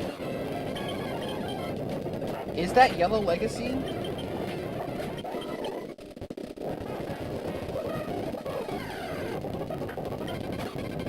I don't know much about Yellow Legacy outside of it being just a significant improvement.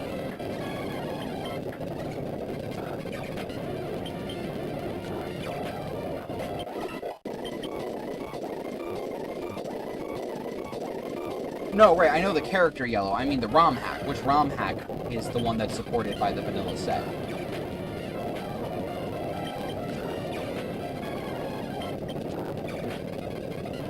Like, what's the name of it? Oh, it's a... Oh, so it's just a... It's a patch. It's not really a ROM hack, then.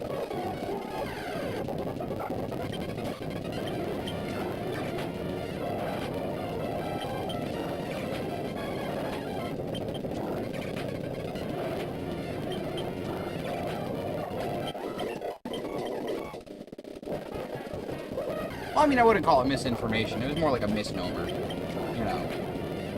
It's an understandable confusion.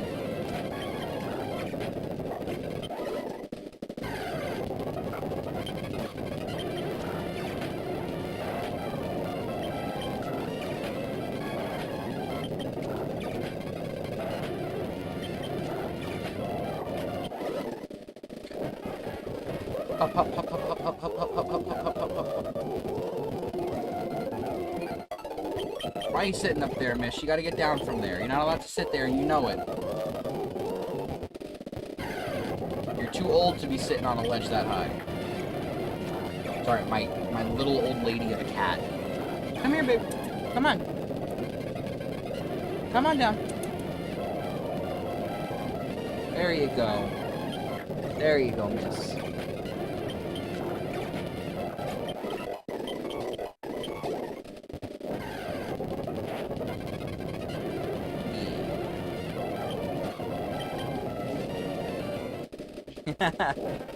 Yeah? You want me to keep petting you? She looked at me and went, meh.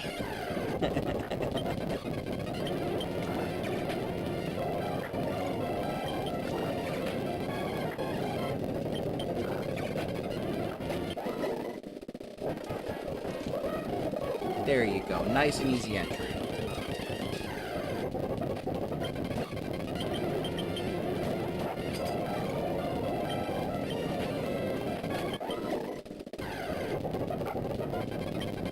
Teacher payday. No, unfortunately, her line doesn't get payday.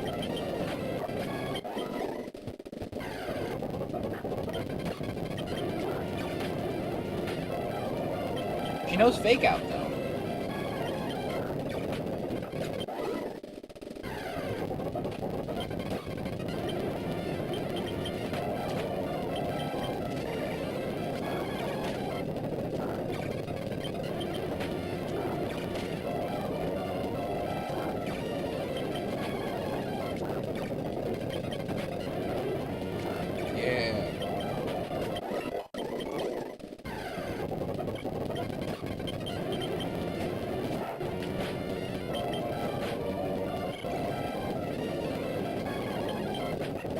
You know, it is a competitively viable move. Definitely solid for setup. Get some nice chip damage off. And because she's normal, it's normal stab. Always good as well.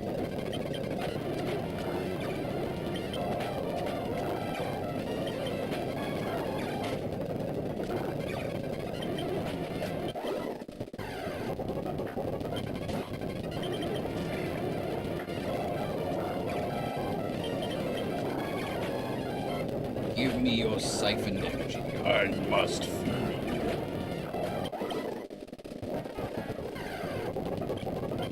Her ability is Runaway. She's not a very, she hasn't evolved. She has an Everstone, you know, so she's not going to be evolving anytime soon. She stays a little late.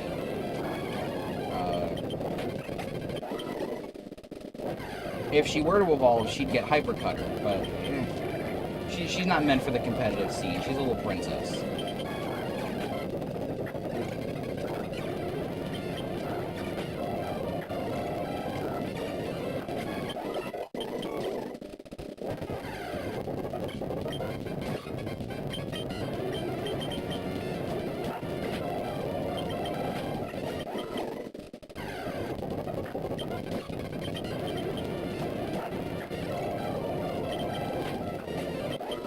I'm gonna real quick go heal up my Shroomba.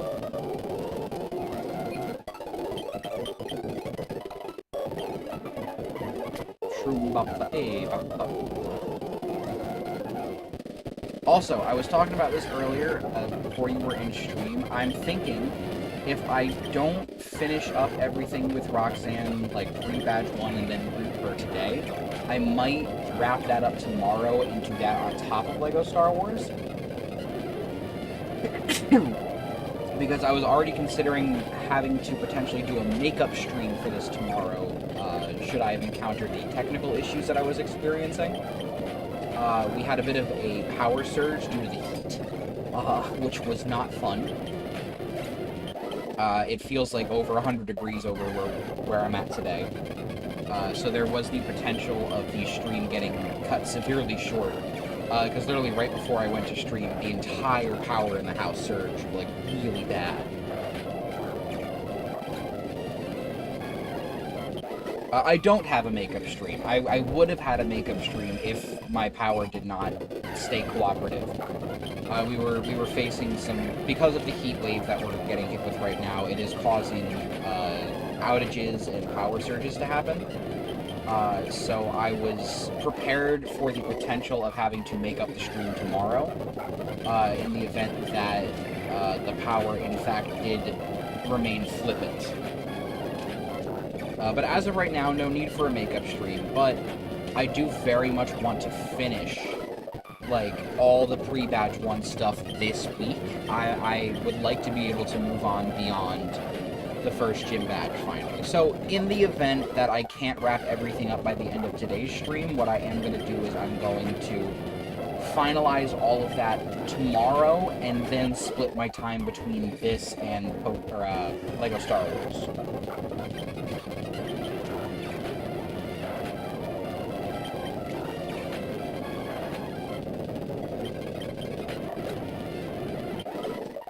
That flips my hat backwards.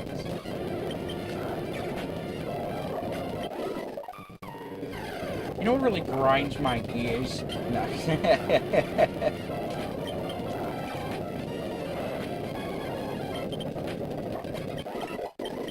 The only N-word in this house is Nachos Bel Grande.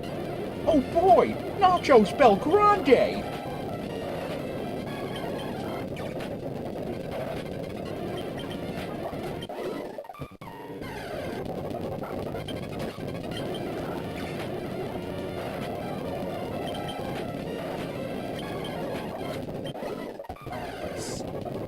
You're level 23. Am I remembering that right?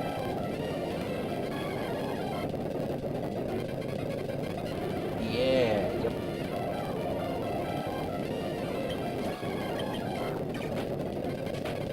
My memory served correct. That flips my Shroomish upside down. Oh, it gives him a funny, or gives her a funny little face.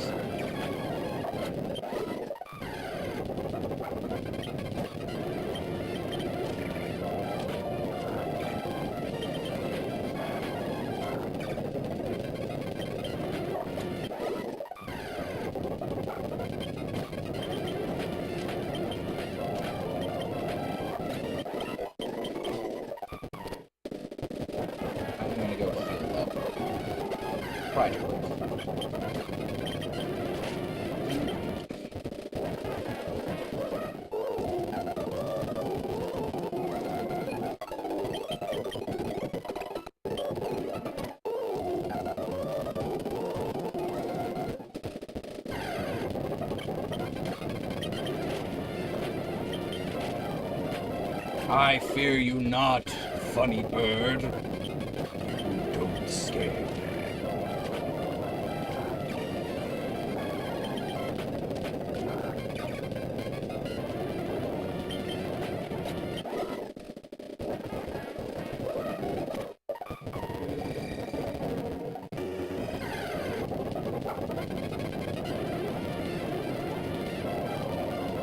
Oh, that super crunchy Pikachu voice is the only instance in a Pokemon game where I'm like, yeah, let me hear Pikachu's, like, anime cry in the game. I hated when they introduced that in X and Y, and I am so glad that they removed that once Legends Arceus came out. I have not been a fan of the Pikachu cry in the games. It has not been my favorite. Same thing with the Eevee one. Like, I was okay with it for Let's Go Pikachu and Eevee. Like, those games I feel like it made sense for. But then they just kind of had Eevee's cry in Sword and Shield, Sword and Shield. And then Legends Arceus came out, and they completely got rid of anime-sounding cries. I was so okay with that. I was like, we're so back. Stop giving unnecessary love to this piss rat. You know, like, Pikachu's popular for a reason, but we don't need to really drive it home and slap it in everyone's faces that, hey, Pikachu's the mascot, guys. Look, it's our mascot. You know?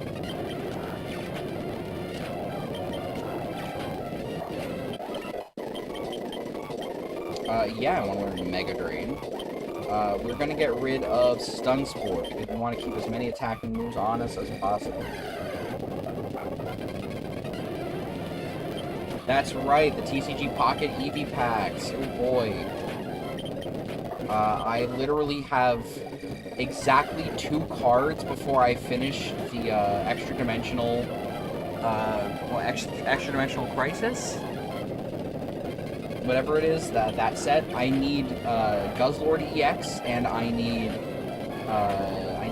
Buzzwole EX, but very specifically the regular one, because I have the immersive art for Buzzwole EX, but it doesn't count towards set completion because it is an alternate art order.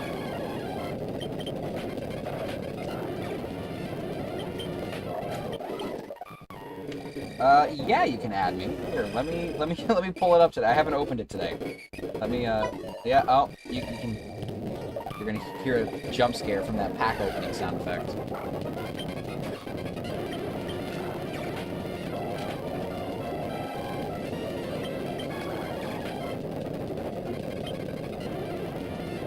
Let's see.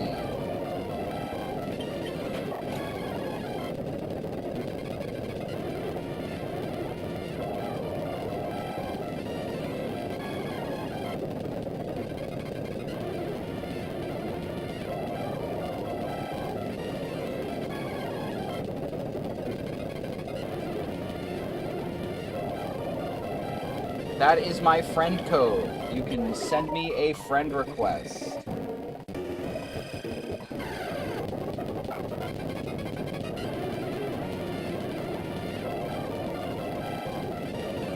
Oh, see, yeah, I don't actually play, like, the card game side of things. I just open packs because I like the collection aspect. I've played it, like, a little bit when it first came out, but I'm really just okay with opening packs and being like, haha, look at my funny digital cards.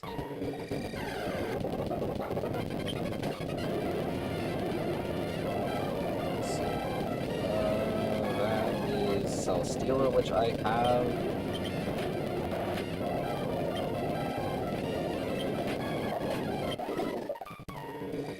And can I have something good? Pretty please with sugar on top? No. No, I can't. You need the regular water type Sharpedo card?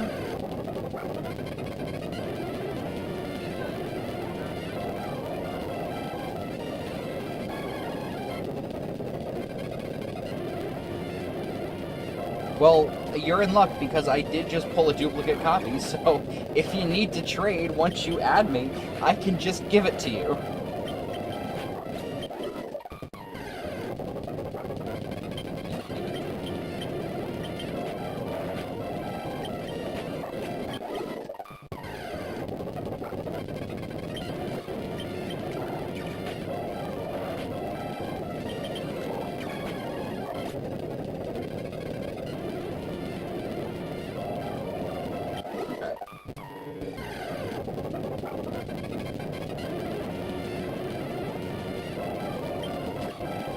Have to accept my daily gift and then do my daily missions, get my 4 free hourglasses,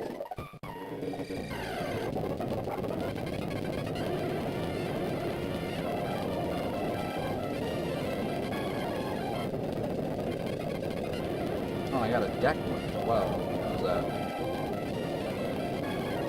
Okay, yeah, I already had that one.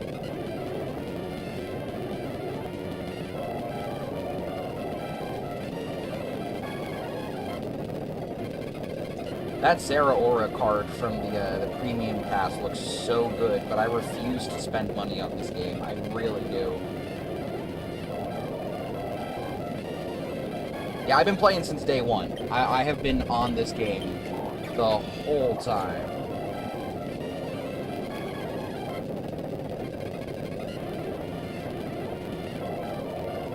And like I said, I'd probably be higher level if I actually grinded stuff out. I've got some really neat showcase items where I just flex my collection, and I have quite a few cards.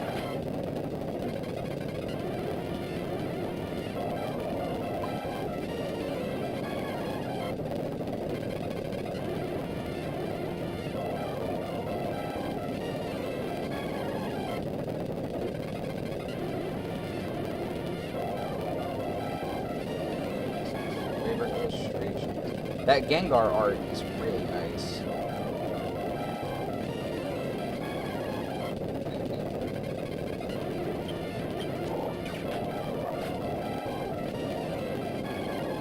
Do I need any specific card? In terms of this specific set, the only cards I actually need are just the regular Guzzlord EX and the Buzzwole EX, like the regular ones. I don't need the bonus arts or anything. I mean, I would like them eventually, but I need them for set completion, because I only need the 2 cards, and then I've completed the set. And that's really what I'm going for, is set completion of these things. After this, I'm going back to Shining Revelry, because I want to finish that set as well. I think I'm only a couple cards out from that.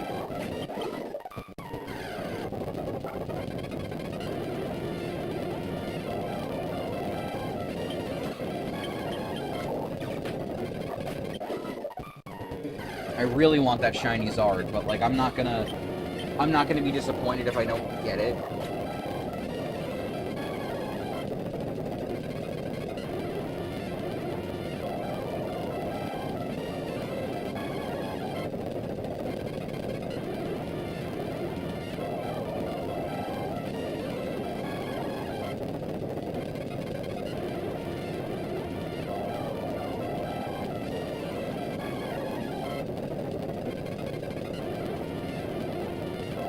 Oh, you just can't trade this set at all. Damn. That's kind of dumb.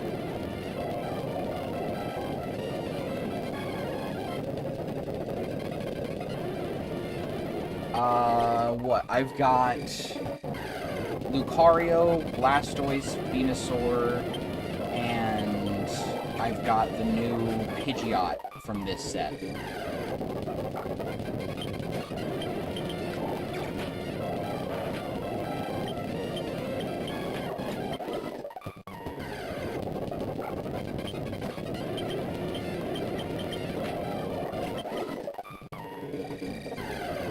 Yeah, like I said, I put all of my, my, like, special cards for individual sets into showcase binders, so if you want, you can look at my showcases. I have a lot of cards, because I have a tendency to pull really rare ones, I've noticed. Not the rarest of the rare every time, but, like, I tend to pull decent enough cards that are really cool to showcase. My Triumphant Light and Space-Time Distortion sets, I got some pretty decent pulls off of those. Pretty sure I pulled the Arceus 2 or 3 times, if I'm not mistaken.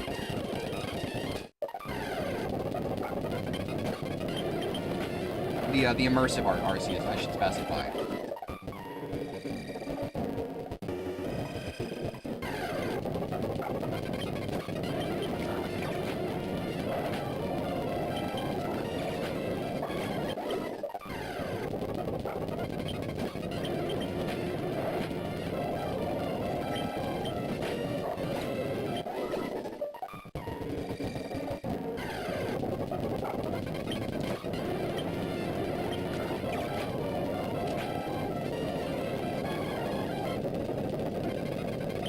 Nice. Yeah, I only have the immersive Pikachu from Genetic Apex. I've got the immersive Pikachu from Genetic Apex. I've got the immersive Arceus from Triumphant Light. I've got the immersive Dialga and Palkia from Space Time Distortion. And I have the immersive Buzzwole from Extra Dimensional Crisis.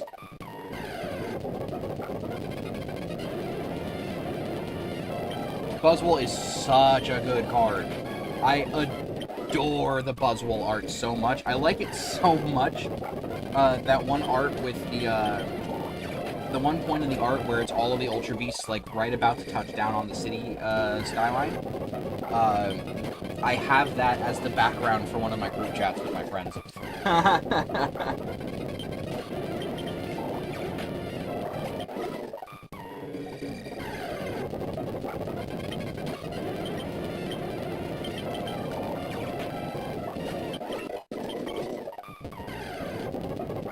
I have to go and get a screenshot of that. I'm like, I can't pass this up.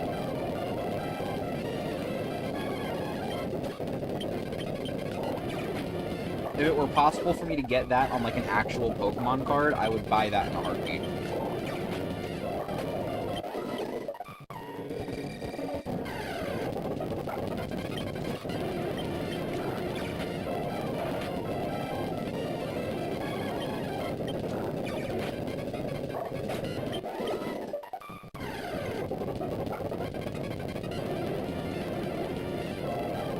Should you be concerned that you pulled the full art unknowns? I don't think so. As long as they don't start coming out of your phone and teleport you to an alternate dimension where your dad is somehow Entei, I think you'll be okay.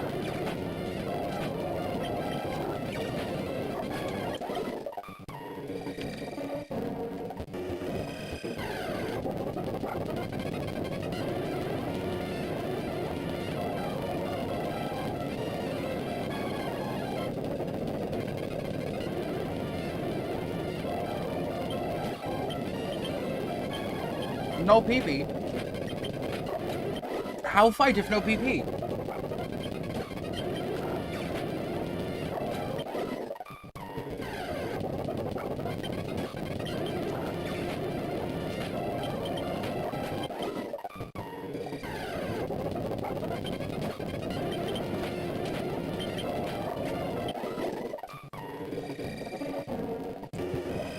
Quick swig of a drink.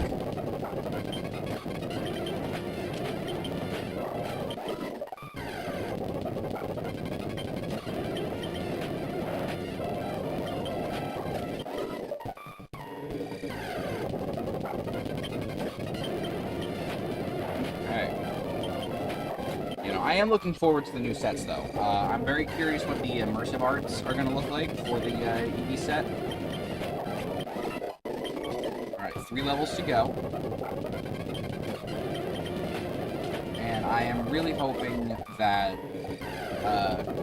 they don't make it borderline impossible to get a really cool Umbreon art, because Lord knows that's been everyone's favorite for the last, like, 7 years of Pokemon cards, or Umbreon cards.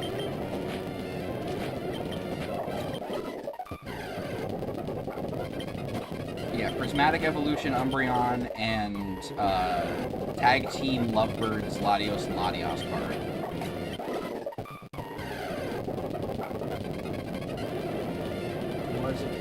By all evolution sounds pretty...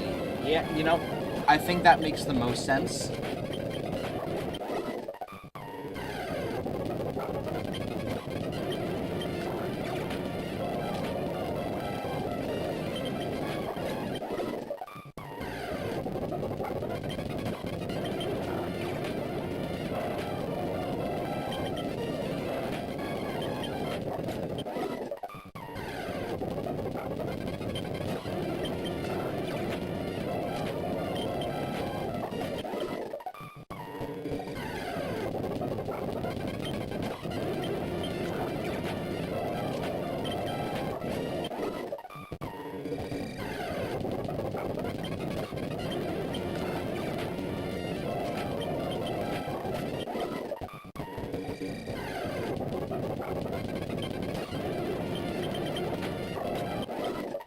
I gotta go pee.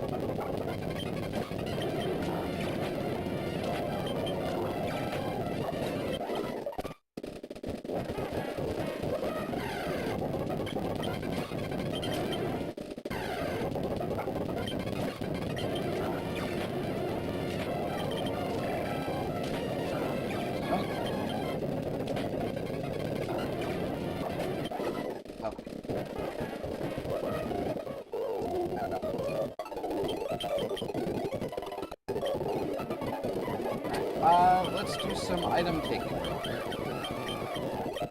Oh my god, another nugget. I've been getting so many nuggets. That's the third nugget this stream. That is supposed to be the rarest possible pickup item that I can get at this point in time. And I have gotten 3 of them in one stream when I haven't gotten a single one up to this point. That's crazy. Well, let's just keep stockpiling money then. And with pickup, I'll never want for Pokeballs again.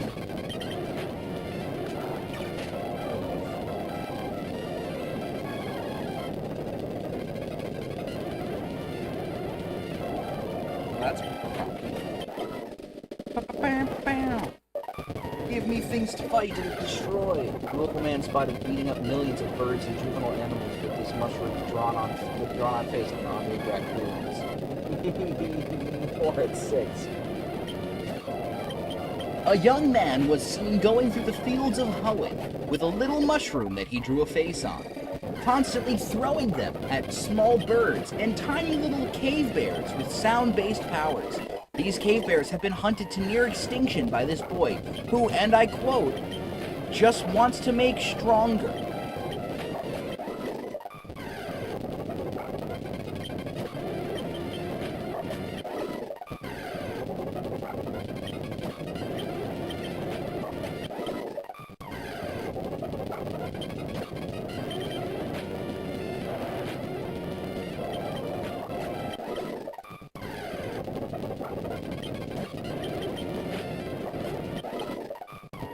It's peak cinema.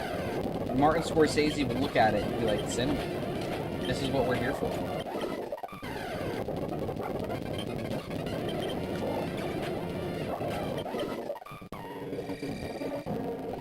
Weather. Yes, I'm aware there's an extreme heat warning. I am in it currently. You don't need to remind me every 2 hours, alright? I'm here. I'm in the heat wave. Please shut the fuck up.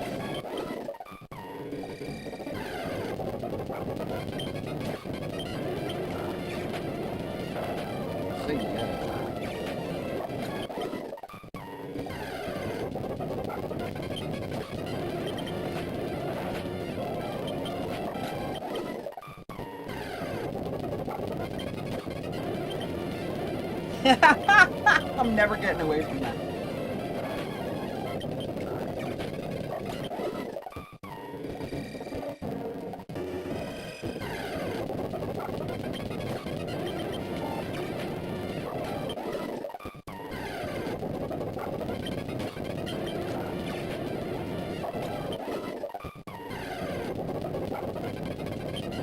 Nice shot!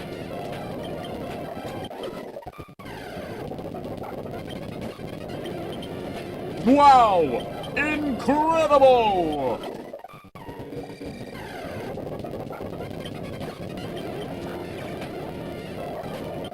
Yeah, that's an impression I haven't busted out yet. I could do the Smash 4 announcer, Xander Movis' voice. Get that. Mario!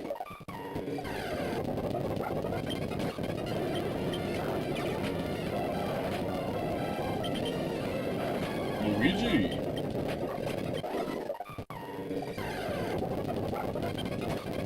Peter Griffin.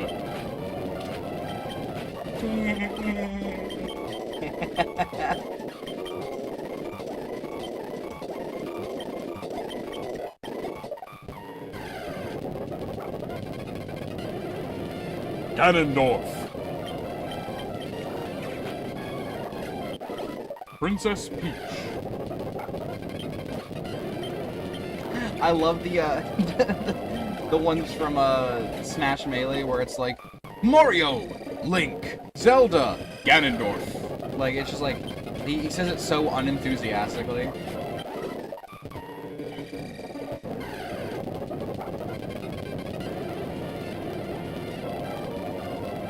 If asked, I do have an RA account. Listen, that's all we're here for. We're here for grinding and retro achievements, the 2 most important things in life. Like trying to make this fucking Shroomish evolve for a measly, what, 2 or 3 points? I don't know exactly.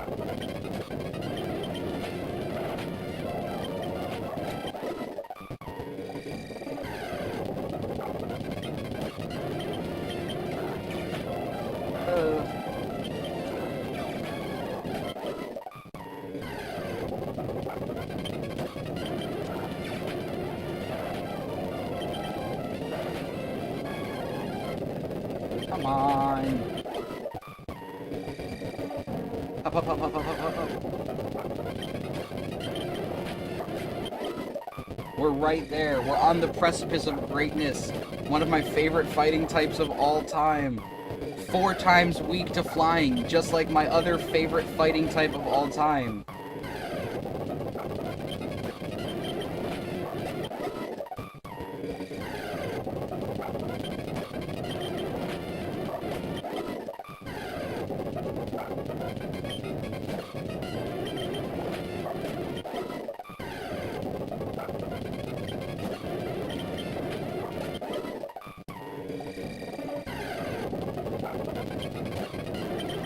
Congratulations! Come on. It's right there. It's right there. You can see it. You can smell it. You can taste it. You can fucking... Ah! Come on!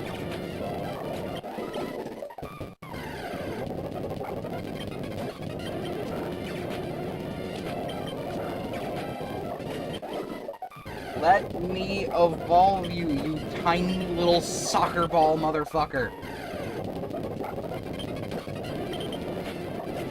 Thank you very much. This is where we let the game go at normal speed.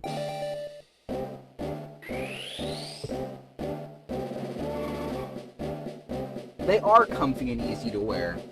I'm wearing shorts right now.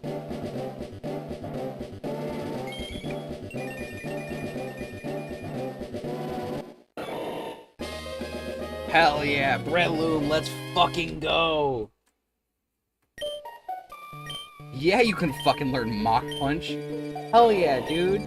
Fuck Tackle. I'm never using you again. But what matters is that you now know Mach Punch. Who doesn't love priority fighting type stab, am I right?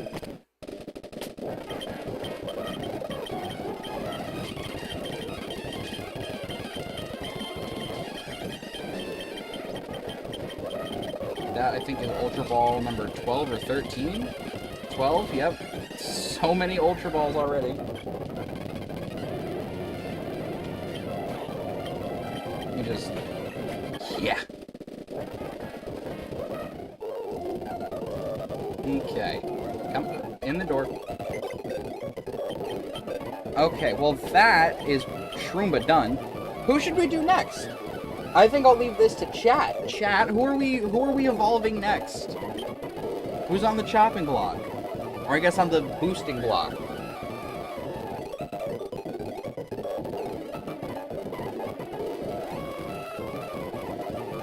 We could stick with the grass type theming. I got 2 more of those. Burb? Well, that's not very specific because I have 2 burbs. I have 2 burbs to evolve. Both of them are, I think, over 20 evos. I'm pretty sure Swellow's like level 22.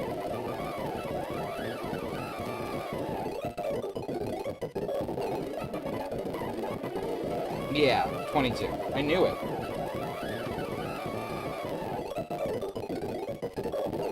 The burb I keep beating up at the park, you know what? Yeah, that's a good idea. We're gonna evolve Twitter.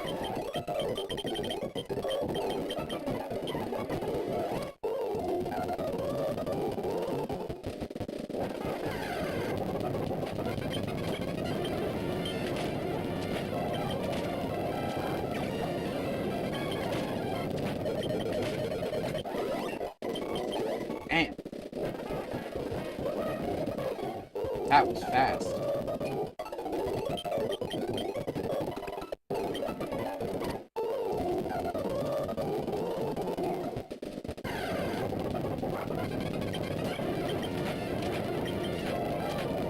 Oh! No, thank you.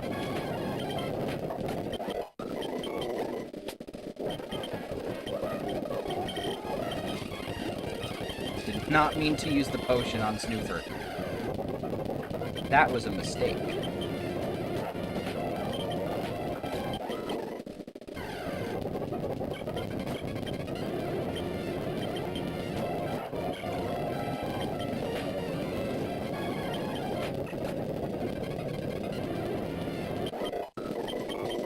Snoofer's almost at the funny level. Snoofer's almost at 21. I'm very hopeful that we can get Snoofer there, so that way we can start grinding on one of the other ones, like on the offhand.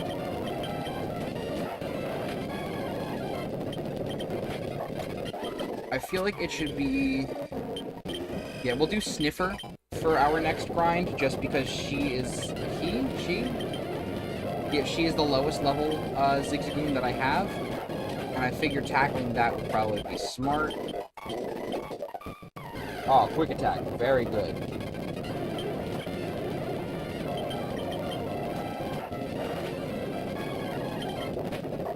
We love stab priority.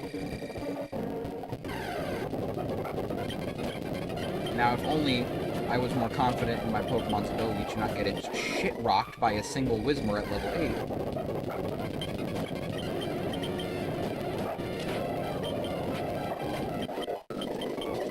We are gonna go run and heal real quick.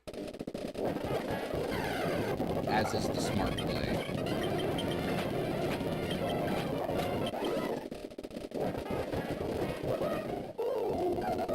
And because the level disparity is a little bit better, I feel more confident grinding in the grass here.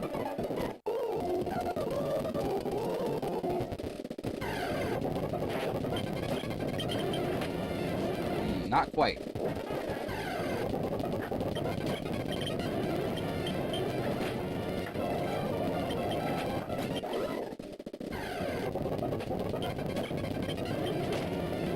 Nice. Good job, Twitter.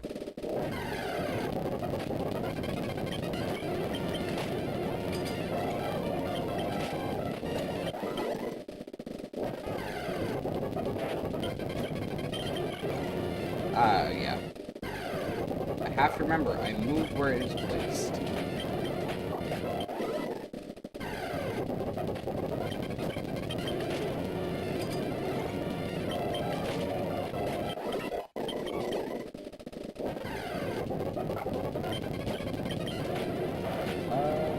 Let's see, I'm gonna check this real quick.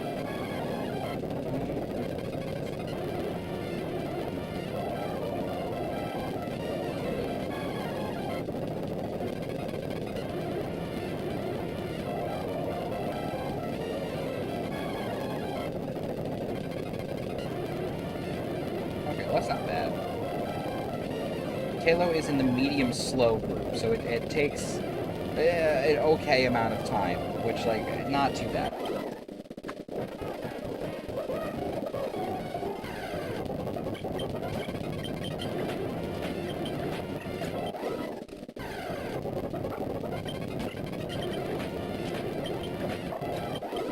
It's clearly working out mostly okay. I definitely outspeed. Still don't one-shot, though, and that's the annoying part. We are going to take...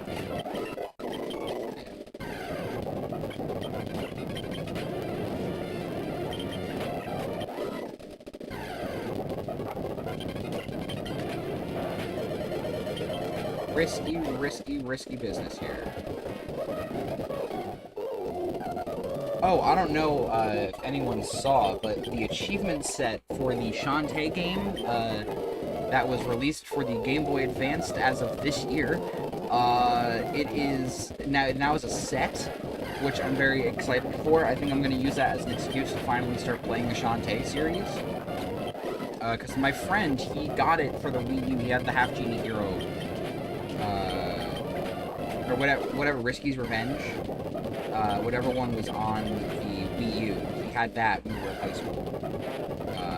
He loved it, and I liked watching him play it. And I was very curious about trying it out myself, so I might have to give it a whirl now that I can kind of get a nice segue into the series. The game is out. Yeah, the set is... I believe the set is out. Unless it was in development. No, it's out. The set is out. Because I remember there was a community post about it. In the news tab.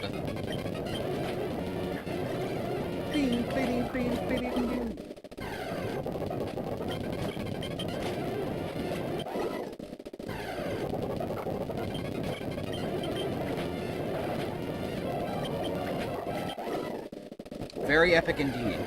Yeah, a Game Boy game that was never able to get a proper release back in the early 2000s. So, you know, it got released as a limited run games, physical release, which I think is really cool. There was a lot of issues with the actual, like, GBA carts that they used, unfortunately. So there are people who have just absolutely fucking, like, broken GBA cartridges for this game. But it's really cool that it is a physical media GBA game that came out in the year 2025. Very, very crazy, I feel.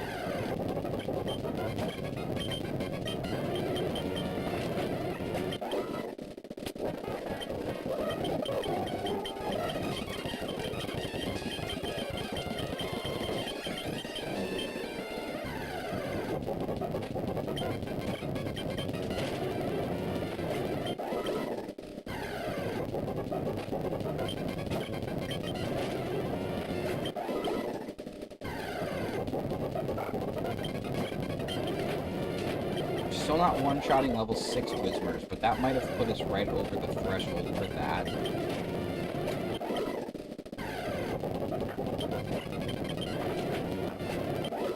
And that's with Peck. Peck does less than big attack, so that is something to keep in mind.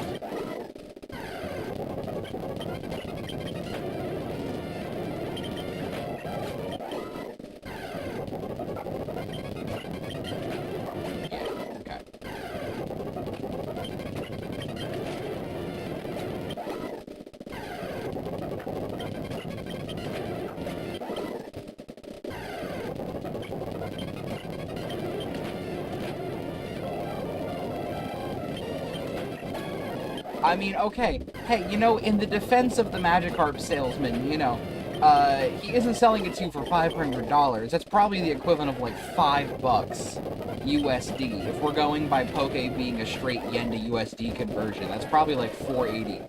Like, you're not spending that much money on a useless fish. Plus, you know, he is giving you, inarguably, the strongest water type in Generation 1, basically for nothing.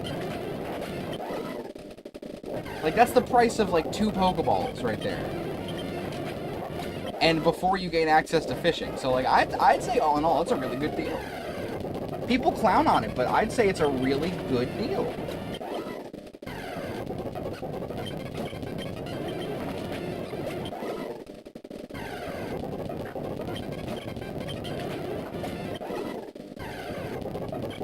Like, hell yeah, I want to spend $5 on something that'll turn into a fucking dragon. That sounds awesome. All I have to do is take care of it? Yeah, man.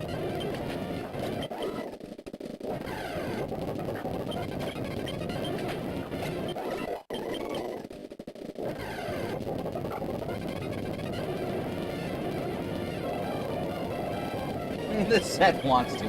Well, in that case, that is unfortunate. I guess you're kind of stuck dealing with Solo Chew. I mean, not to say it's a bad thing. Solo Chew isn't like an inherently difficult run to do, especially given the stat buff that they give to starter Pikachu in that game.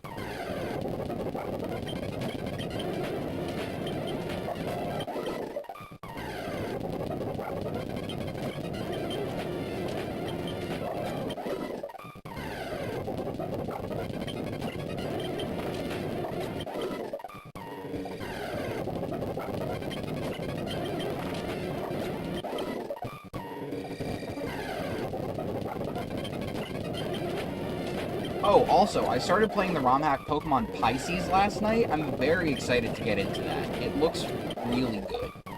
I don't know if you're familiar with it. It's a direct sequel to Pokemon Ruby and Sapphire. Or I guess Emerald. I'm not sure if it's supposed to be a sequel to that or not.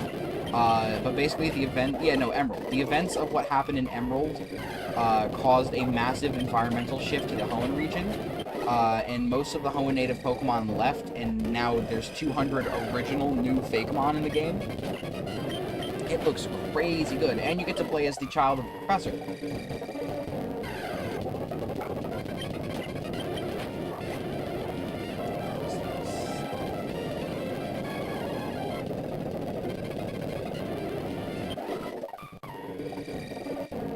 didn't play too much of it. I got my starter. I saved the game just because like it was like so late. I was very tired. But I think it'd be really cool if there was an achievement set for that in the future. I'm sure someone will design it. You know.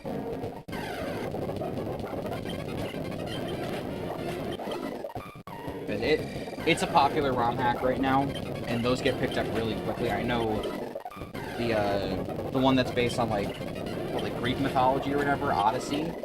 I think that's what it is. That one's got picked up as has a set now.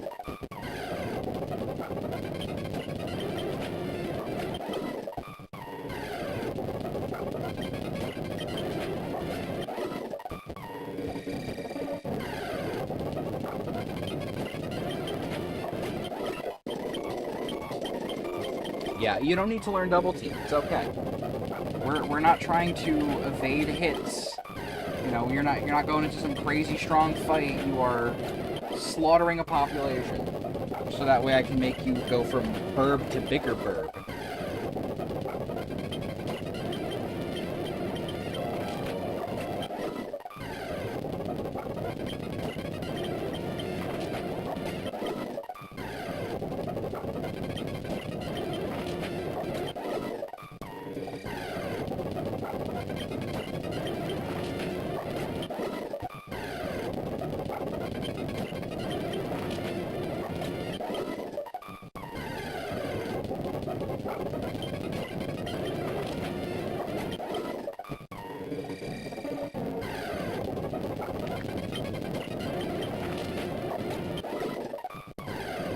You know, I have thought about reaching out to that one content creator, Chaotic Meatball, who got like really big doing his Professor Oak challenges, because he does Retro Achievements content now too. And I've thought about reaching out to him and seeing if he would ever consider doing the Professor Oak challenges again with the new added flavor of doing the achievement set through Retro Achievements. You know, because I think it would be really fun for him to kind of like experience how the different achievement sets were built around the individual mechanics of the game. I think it could be a very interesting path for content creation.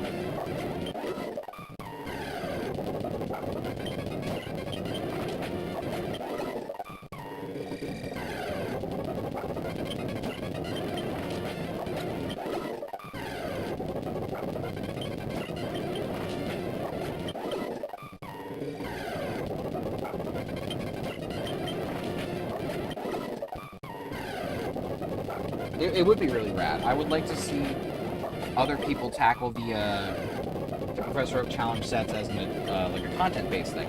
Because as far as I've seen, I haven't seen any other content creators do the Professor Oak challenges for content. You know, I think it would be nice to see someone besides myself, possibly someone who actually is better at this whole content creation game than I am, because Lord knows I'm not the best content creator in the world. I have no reservations about that. I am just a guy that streams for fun. But, you know, like, I think it'd be really cool to see some of these other people try it out. And from what I can gather, he enjoys Retro Achievements quite a fair bit. So I can only imagine what he'd be able to do, considering, like, his editing style is so fun. And I really like his personality with his videos. It really shines through in all the stuff that he does.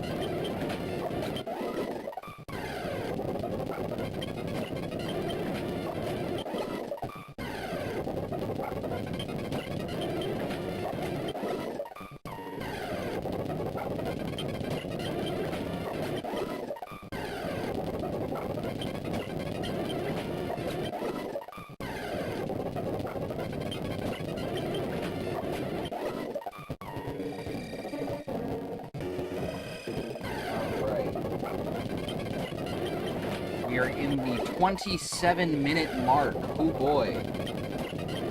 definitely not wrapping up today, unfortunately. But that means we will only have to wrap up tomorrow.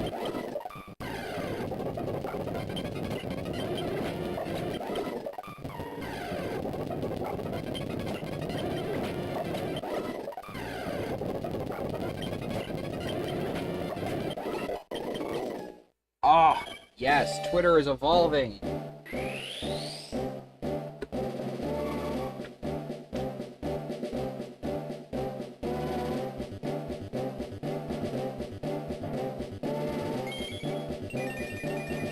Look at that burb.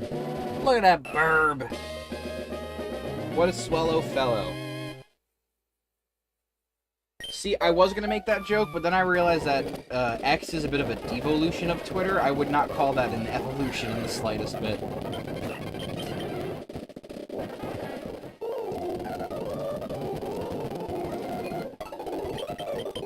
Do a quick heal up. Alright. And you know what? Because this is the last one that's over level 20, we're gonna wrap this one up too.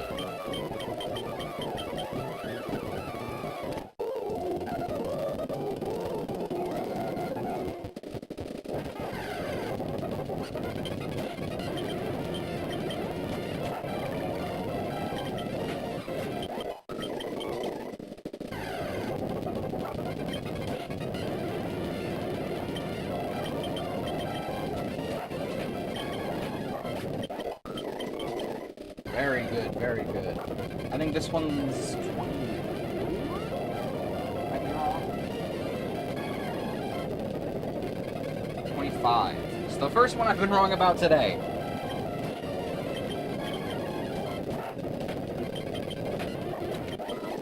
Not a bad track record so far.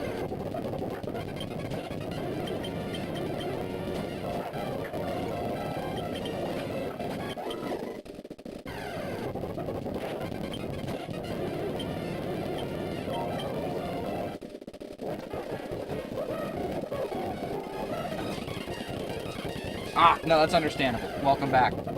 We evolved Swellow. We now have that completed and out of the way.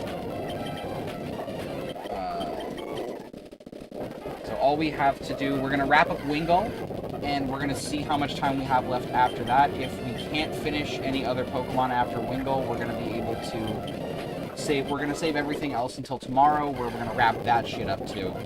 And we're going to hopefully finish the first gym badge, because God, I really don't want to be in this area anymore. I really don't want to be here anymore. Hey, Galaxius, welcome to stream. Nice to see you, man. Welcome, welcome.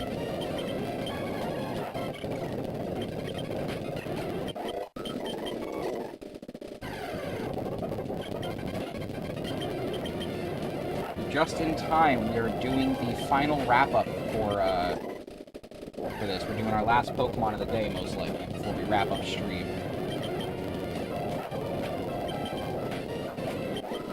Hopefully, I can fill this stuff out. Can't have enough of this. No, can never have enough Pokemon. You kidding me? One of the greatest game franchises of all time, and the most profitable media franchise to ever exist on the planet Earth. Just because it's become overplayed and kind of, you know, stale over the last couple of years doesn't mean it's not good. That's why I'm playing the old ones, because that's when they were good. Oh, that's mean. People work hard on these games. I'm not going to be mean.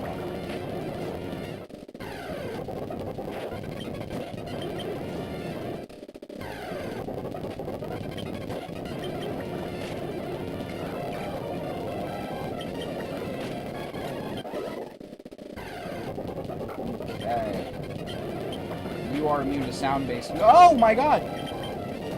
Ha! Woof! Okay, I was not expecting that to happen.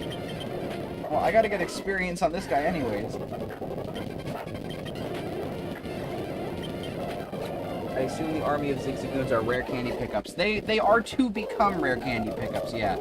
Unfortunately, they aren't able to get rare candies until they are all at level 21. The way the Emerald pickup pool works is that depending on the level of the Pokemon, there is a range. Different levels have different items in their pool, and starting at level 21, that's when the rare candy enters the pickup pool.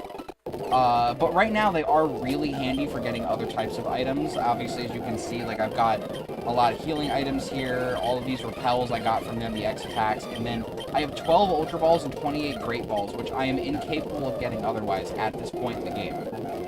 So I think that's really cool to kind of slowly build up these resources.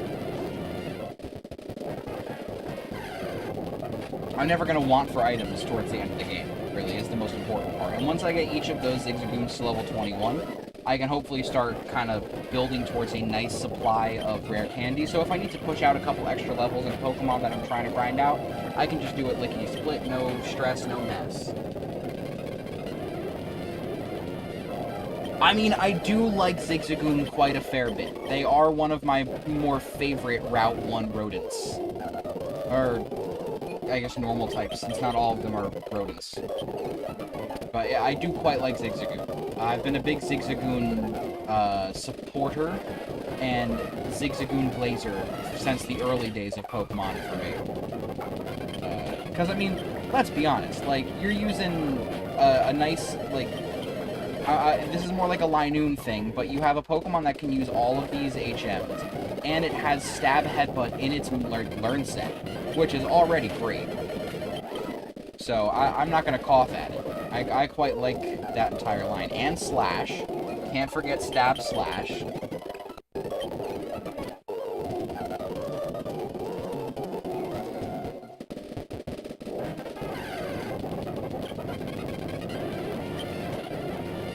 Oh, yeah, no, these Whismur are not... They're not ready for the thunder that I'm about to rain down on their head. Oh my god, with the crit rate.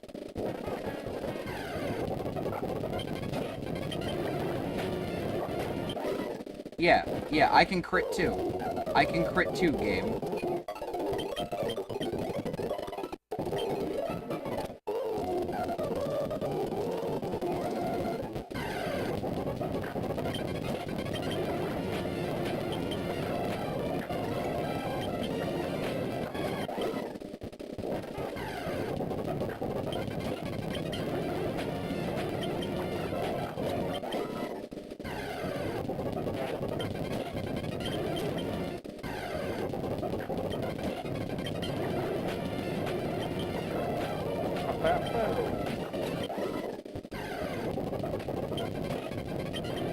I'm really hoping that the Wingull grind can at least kind of fly by really quickly. Actually, let me find out what experience group Wingull is in. Now I'm curious. Yeah, they're getting split again. Because they originally were split before they, before they were combined together. So now I'm very, very curious to find out, like, what's gonna happen. I saw, like, some of the revision notes. Well, okay, you missed the Sesame Street Live, but I can say with absolute confidence that there will be more Sesame Street coming up this Friday.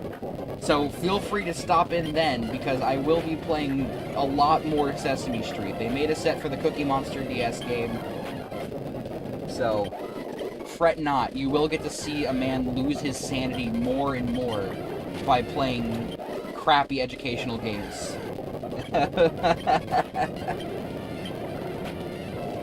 And hey, if you just want to hear me lose my sanity in general, feel free to go back and watch the VOD from not last Friday, but the Friday before, because I think I've discovered a newfound hatred for Elmo because of it. Truly painful. I don't know why Griffin keeps making these achievement sets for Sesame Street. I think he likes to torture us at this point.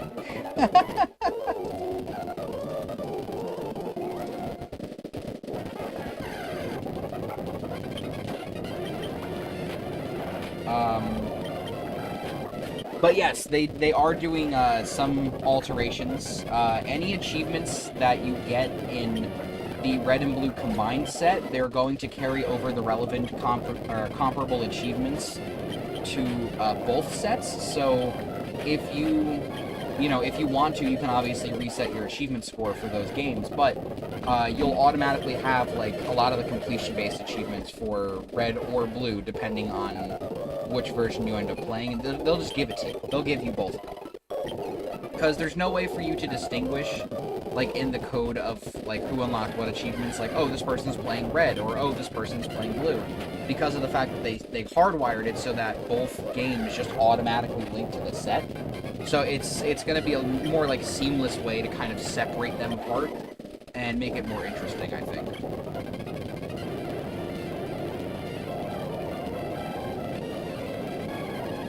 Well, no, because here's the thing. Griffin must have been in a Sesame Street mood for a while, because he did Elmo's ABCs and 1-2-3s, Elmo's Adventure in Grouchland, the Elmo games on the N64. Like, dude just must really like Sesame Street or must really like torturing people. There's no in-between.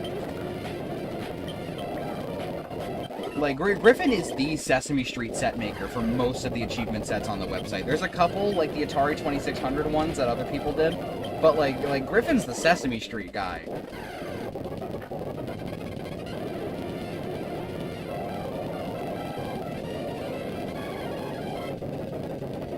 So you will get multiple points. They are probably going to change some point values here and there, but for the most part, they're going to keep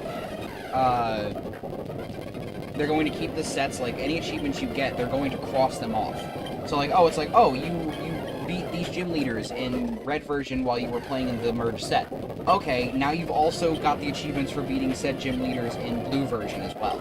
So it is basically going to give you double points, like, to a degree. It's going to be a very interesting thing, because this is the first instance of them really having to do this, now that they're unmerging the sets. But I think it's going to... They did specify in the forum post, so, like, hey, you don't actually have to deal with this. Like, if you want, you can delete your progress if you want to, quote-unquote, earn the badge.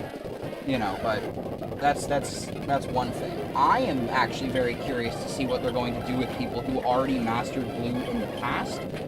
There are some people, prime examples being like Sarconius and Blazekickin, who mastered blue version before the original merger of the red and blue sets. So they have on their profile the what is it? The retired badge for Pokemon Blue version with the Blastoise edition. So, like, I'm very curious if they're just going to be re-given that badge fully cleared out, or if it's going to be a completely different set than what it was before, and now they're going to be able to have 2 different badges for Pokemon Blue. That's what I'm curious about.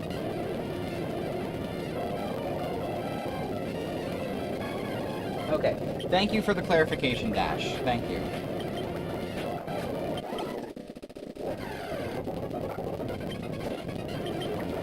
Yeah, I'm definitely gonna have to jump in and, you know, really go through, because I was planning on mastering the red-blue set anyways, so I'm definitely gonna have to go through and fully do that. I was already doing it on red version, so I know it's not gonna impact my progress any, because I would like to have that mastery badge on my profile. Well, I guess I'd like to have the red version mastery badge on my profile on top of the blue version. Because I'm going to end up doing both at some point, because I like Pokemon enough to subject myself to this stuff. And it would be nice to play through blue version instead of red version. I grew up with red. It wasn't my first Pokemon game, because my first Pokemon game was Gold, but that was one of the earliest ones I owned. I got a copy of it, I don't even remember how. And being the dumb little kid that I was, I sold it to a GameStop for $5 when I was like 6. I was like 7. I was 7 years old when I sold it to GameStop. I wish I had done that, but, you know, I did. And then my original copy of Gold, I traded it to a friend for his copy of Pokemon Sapphire, which, I mean, like, on technical terms, that is, like, a straight, like, upgrade. But then when I asked, like, hey, can we trade our games back? He was like, oh, man, sorry, I turned it into GameStop. Like, really? Really? A game that someone traded to you, you traded into GameStop. Like, dog, that one upset me a little bit. That did. I still have not gotten over my copy of Gold being given to some GameStop in Clifton, New Jersey, like 12, 15 years ago. Actually, no, way longer. Way longer than that. It's been like almost 2 decades since that game went ass up. Oh boy.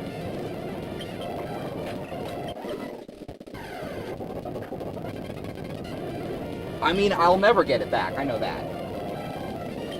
What games am I planning to master? So many. There are so many games I'm planning to master. In fact, let me take a quick detour and go to my RA page on my phone. I'm gonna keep playing on here, but, you know, I'm gonna take a quick peek. I've got my want to play list. You know, some of them are more serious games, like I want to master, like, the different Pokemon sets. But in the same vein, like, I also want to master Air Traffic Chaos for the DS, just because I think it'd be a really funny badge to have. Or the Bakugan Battle Brawler set for the DS that came out a little bit ago. I want to do Zelda. I want to do a bunch of the Dragon Ball games. Eventually, I want to do the Game Boy Advance Dragon Ball RPGs. I want to do the Legacy of Goku series. That is something that's, like, pretty high up on my list of things I want to make a series out of. Because I think it'd be fun streamer content, is to do Legacy of Goku. I mostly have experience with Boo's Fury. That was, like, my main one that I played, way back in the day. But I've got some experience with Legacy of Goku and Legacy of Goku 2. Most of my Dragon Ball RPG experience, though, comes out of, like proper turn-based RPG, I should say, comes out of Dragon Ball Z Attack of the Saiyans for the DS, which is one of my all-time favorite games. Absolutely stellar stuff. And then I want to master the Dragon Quest franchise. Like, just straight up, like, I want to get it all. I want to do 1 through 9, which I know is on RetroAchievements. Currently, maybe not the subsets, just because some of them are a little, like, too time-consuming, and I do still have, like, a social life and other things, and, like, I'm getting married, so I can't invest 99% of my time into playing video games. You know, I gotta plan a wedding and stuff, and that takes time and money. So, you know, I still have to do things like work. Unfortunately. But yeah.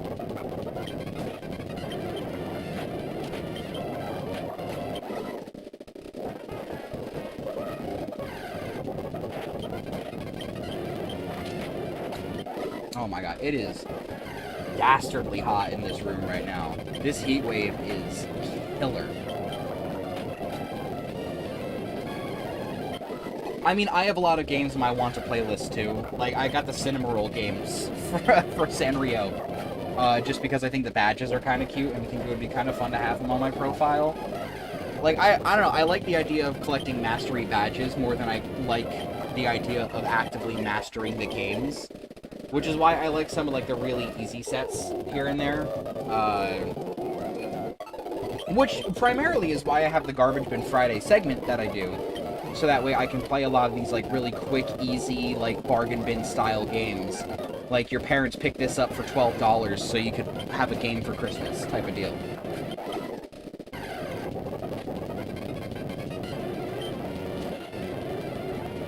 I'm gonna make this fan blow just a tiny bit harder and point it up so it's hitting me directly in the face.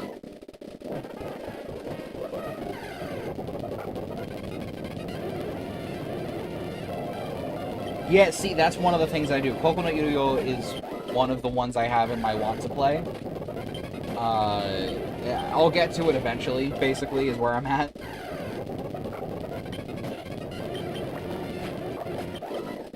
Okay, I think we're good enough to go in the cave. We can go caving.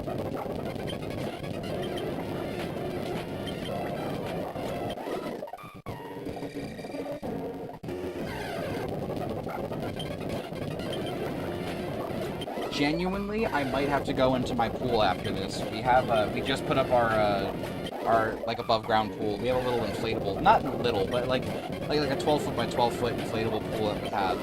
I might have to go in this pool, depending on how the water feels, because I need a relief from how hot it is right now. It is, oh my god, it's 86 degrees in my bedroom right now. I have 2 ACs and a fan on, and it's 86 degrees. The power surge definitely messed something up.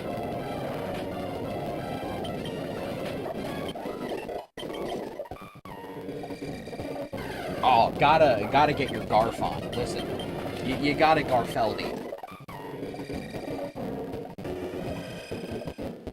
Alright. Oh, man. We're so tantalizingly close to the Wingull evolution. Alright, I'm gonna leave it up to you guys here, because typically I like to end my streams around 3:30 on Tuesday and Wednesday, but we're level 17. So we're only 8 levels away from the evolution. Do I press on and finish Wingull, get it to level 25 and evolve it, or do we save this for tomorrow's stream?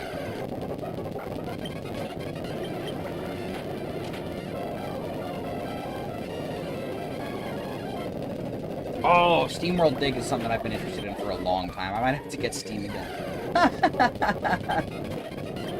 But yeah, I'll leave that in your hands if I stop the stream or if I push on and try to evolve Wingull. Because I'll keep going if you guys want me to.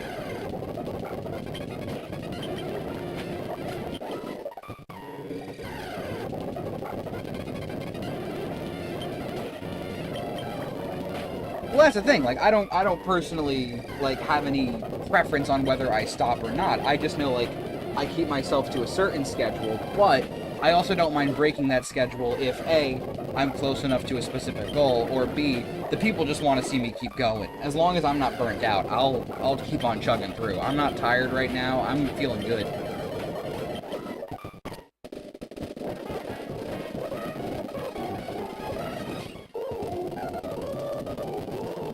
I'm just hot. That's really it. I'm a little hot and sweaty because my ACs aren't doing their fucking job. I guarantee once I turn off my computer, it's gonna be so much nicer.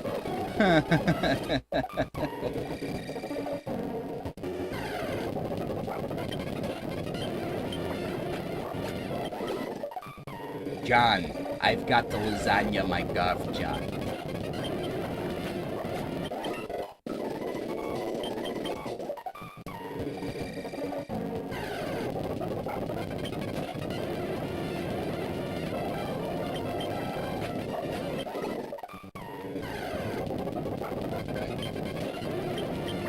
Rarity of 4 or 6. That's ooh. Huh. Gotta love achievements that really make you work for it, right?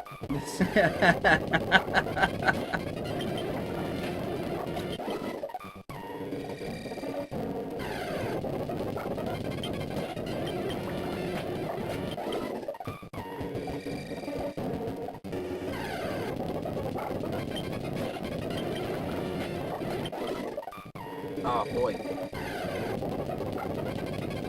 Well, that's my drink finished.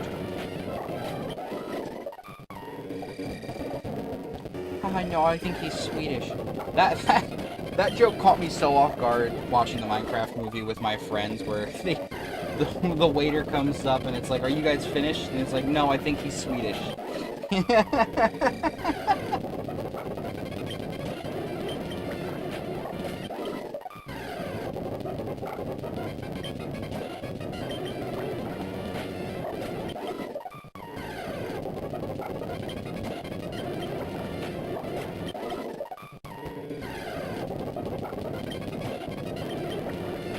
Alright, T-minus 2 minutes to 3:30. What are we thinking, folks? Do we keep chugging? Do we try and get that Wingull? We're right around the corner.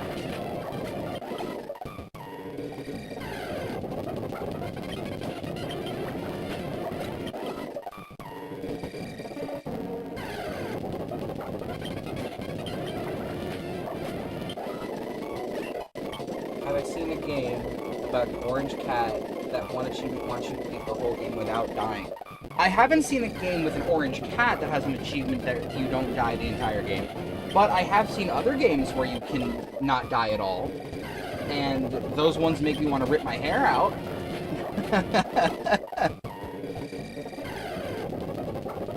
There are certain games that I'm waiting until I have an actual controller to plug into my computer to play. Because otherwise, like, I'm not doing this laptop control bullshit, you know? My keyboard can only get me so far.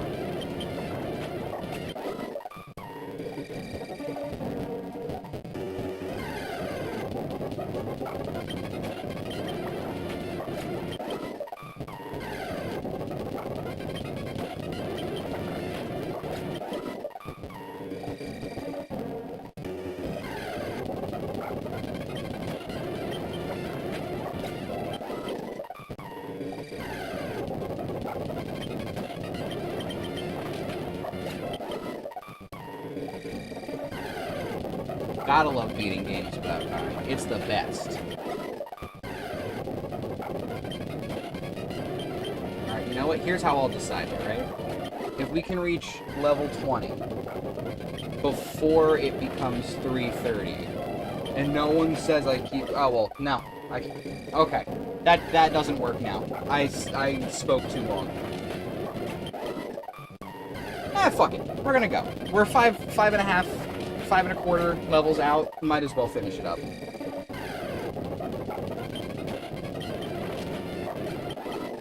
Oh, yeah, no, Pajama John's video on Mega Man was... he put some dedication into that. The dude is skilled. I will say that for sure. I've been playing Mega Man X, just regular Mega Man X. I have the X collection on my Switch. And I am nowhere near good enough at Mega Man games to even attempt trying that. Good God, no. I'm not. I can't do that.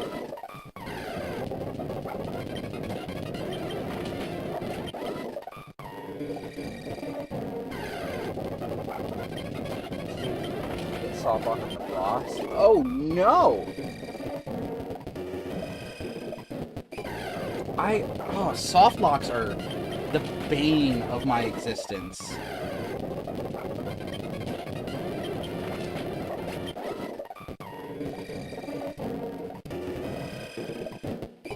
Come on.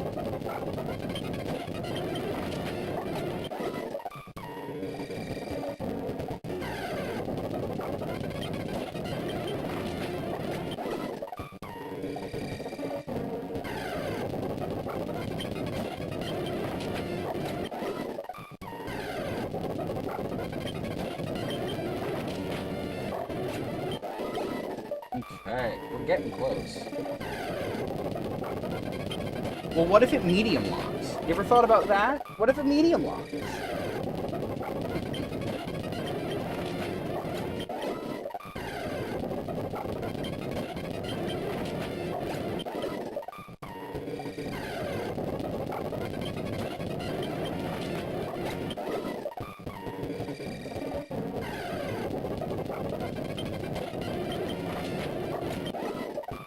Oh my goodness. Oh my goodness. Oh my damn. Oh my goodness. He's going ham.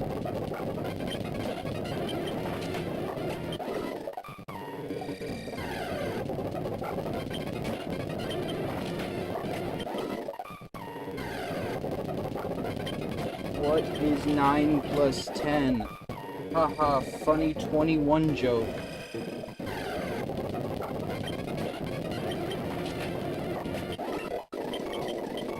I don't want to teach you Mist, no. We are going to go heal, though.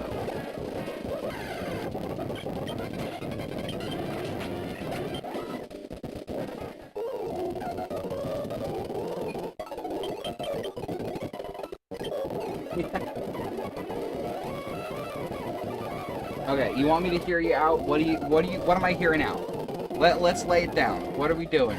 What game could I master? Uzime's RA. Could you perhaps supply a descriptor of this this mystical, magical title?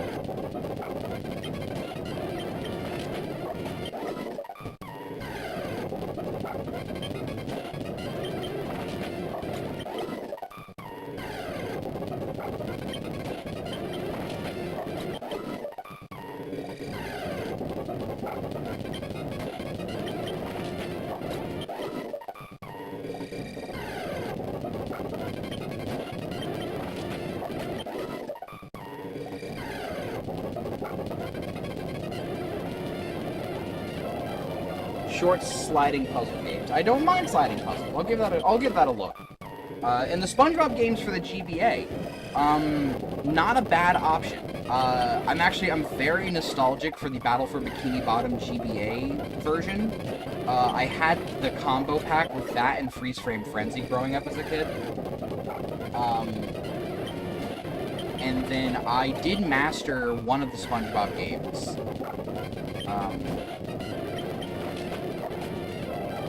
Which one is it?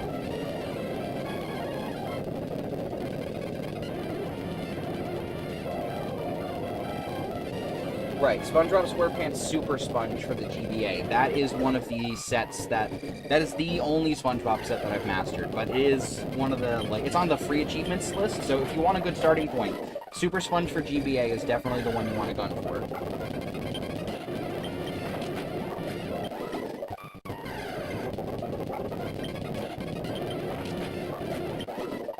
I haven't, like, properly done slide puzzles in a long time, but once I get into the groove of them, I kind of understand it.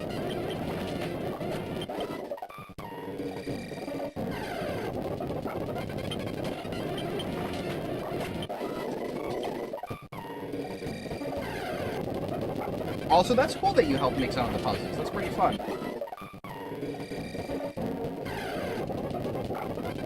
I'll definitely have to check it out.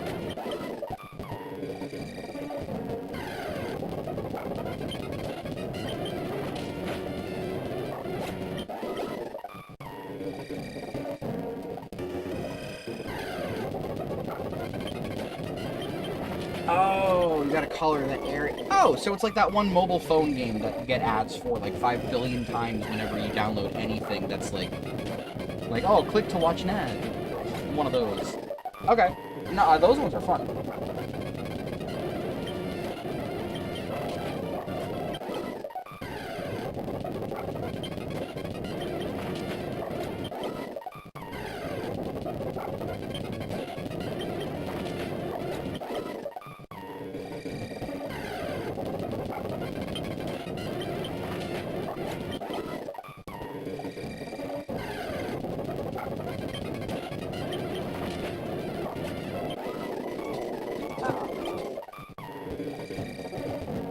Big sip of the water.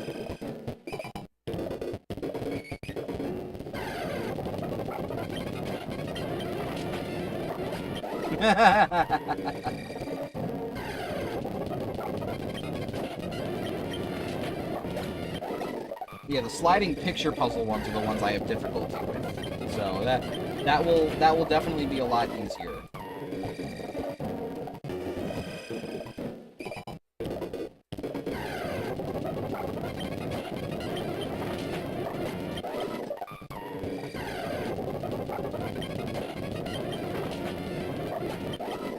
We are but a mere 3 levels out from this evolution.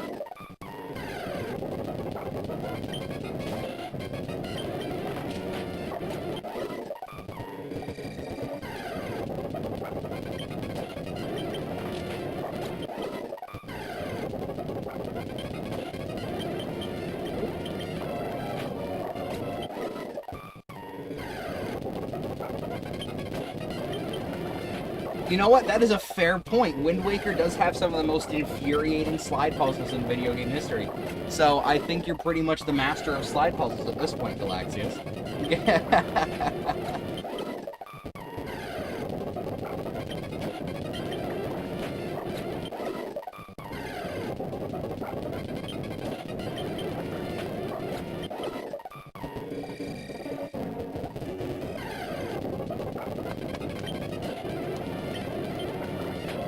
Come on.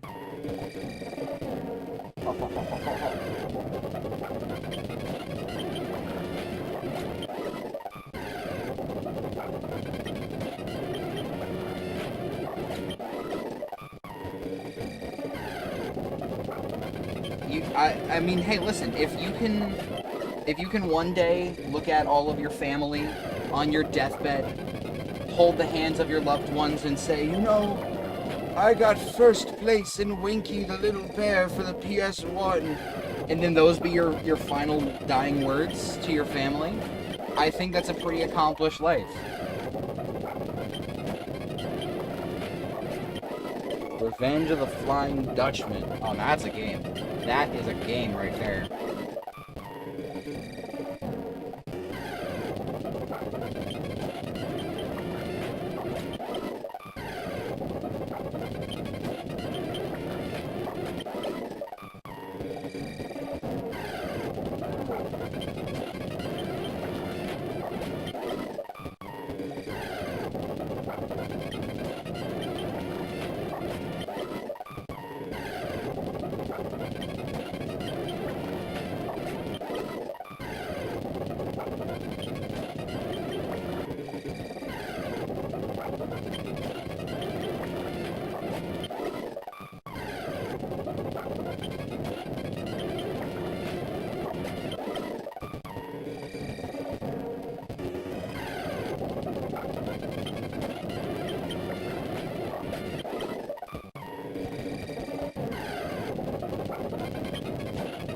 Okay, we got one more hit off this water gun, and then we gotta run back to the Pokemon Center, unfortunately.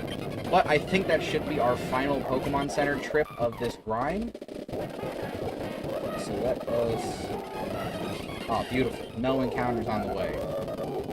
That is what we like to see! Yes, yes, yes! Very nice!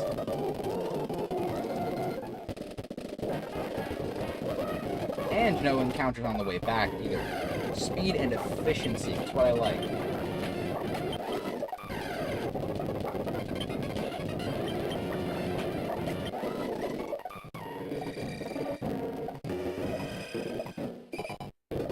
Yeah, well, you know what? I don't think it's that people forget about it. It's just the game itself gets heavily overshadowed by BFBB and then the movie game.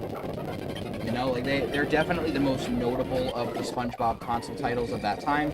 Then you also have the Nicktoons crossover games like Battle for Volcano Island, where like there's a heavier focus on the multiple Nicktoons. So it's less that the games are forgotten. It's just they're kind of overshadowed. I guess is the best way to put it. I still see people talk about them for sure. My brother-in-law, he watches a content creator and streamer, Shift, who he holds the world record actually for the Battle for Bikini Bottom speedrun. And his community, I mean, they're all over the SpongeBob franchise. They love all those games. It was nice to have you around, Dash Prize. Thanks for popping into stream as always. I will catch you next time.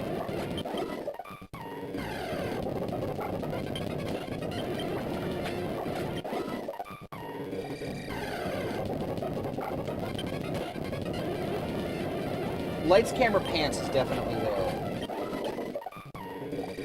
Image of Chris Griffin holding a vape. That's me. God. Oh my god.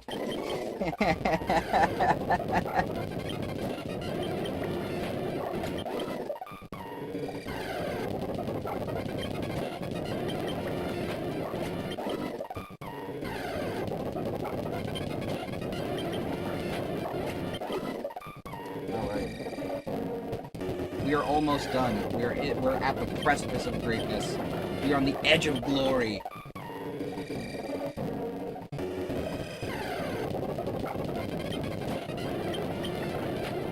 The temperature still has not gone down to my room somehow, which is frustrating to say the very least.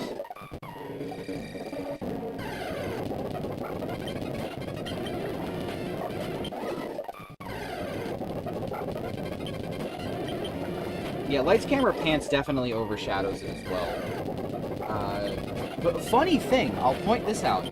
I don't know if anyone on RA that, like, hasn't played the games themselves realized, or just anyone in general hasn't realized, but, like, the Lights, Camera, Pants GBA version is the only one in the entire set of versions that is a 2D platformer instead of a party game or a minigame collection, which I think is very, very interesting.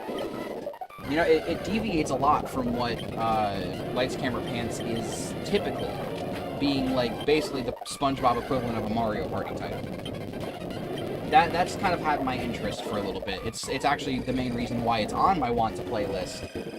Is that unlike the other ones, it's a 2D platformer, so it deviates so far from the standard formula of the other titles in that specific entry. So I'm very curious to see like what that's like. What did they do to kind of differentiate it from the console versions?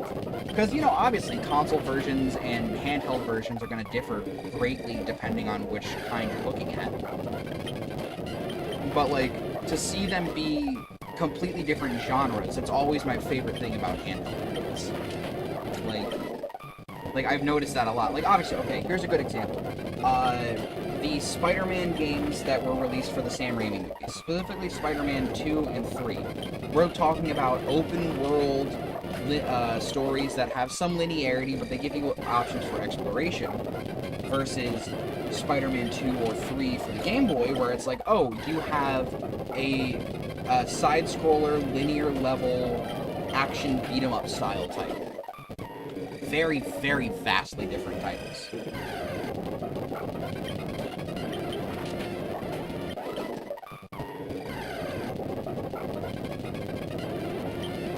Right, oh, exactly. Or you can have two games that are essentially the same genre, but they fit so differently. Like, Aladdin for the SNES and Aladdin for the Genesis are such drastically different games, despite them both being 2D platformers based on the exact same movie. But the games themselves are intrinsically different, and that's what I think is fascinating about that stuff. Alright, this is the last one. We have done it. The shore is evolving.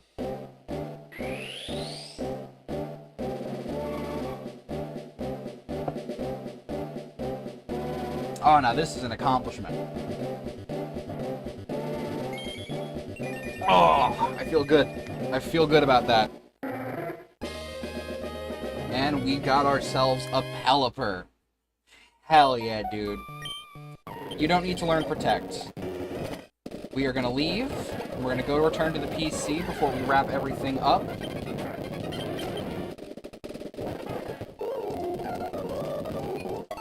Okay.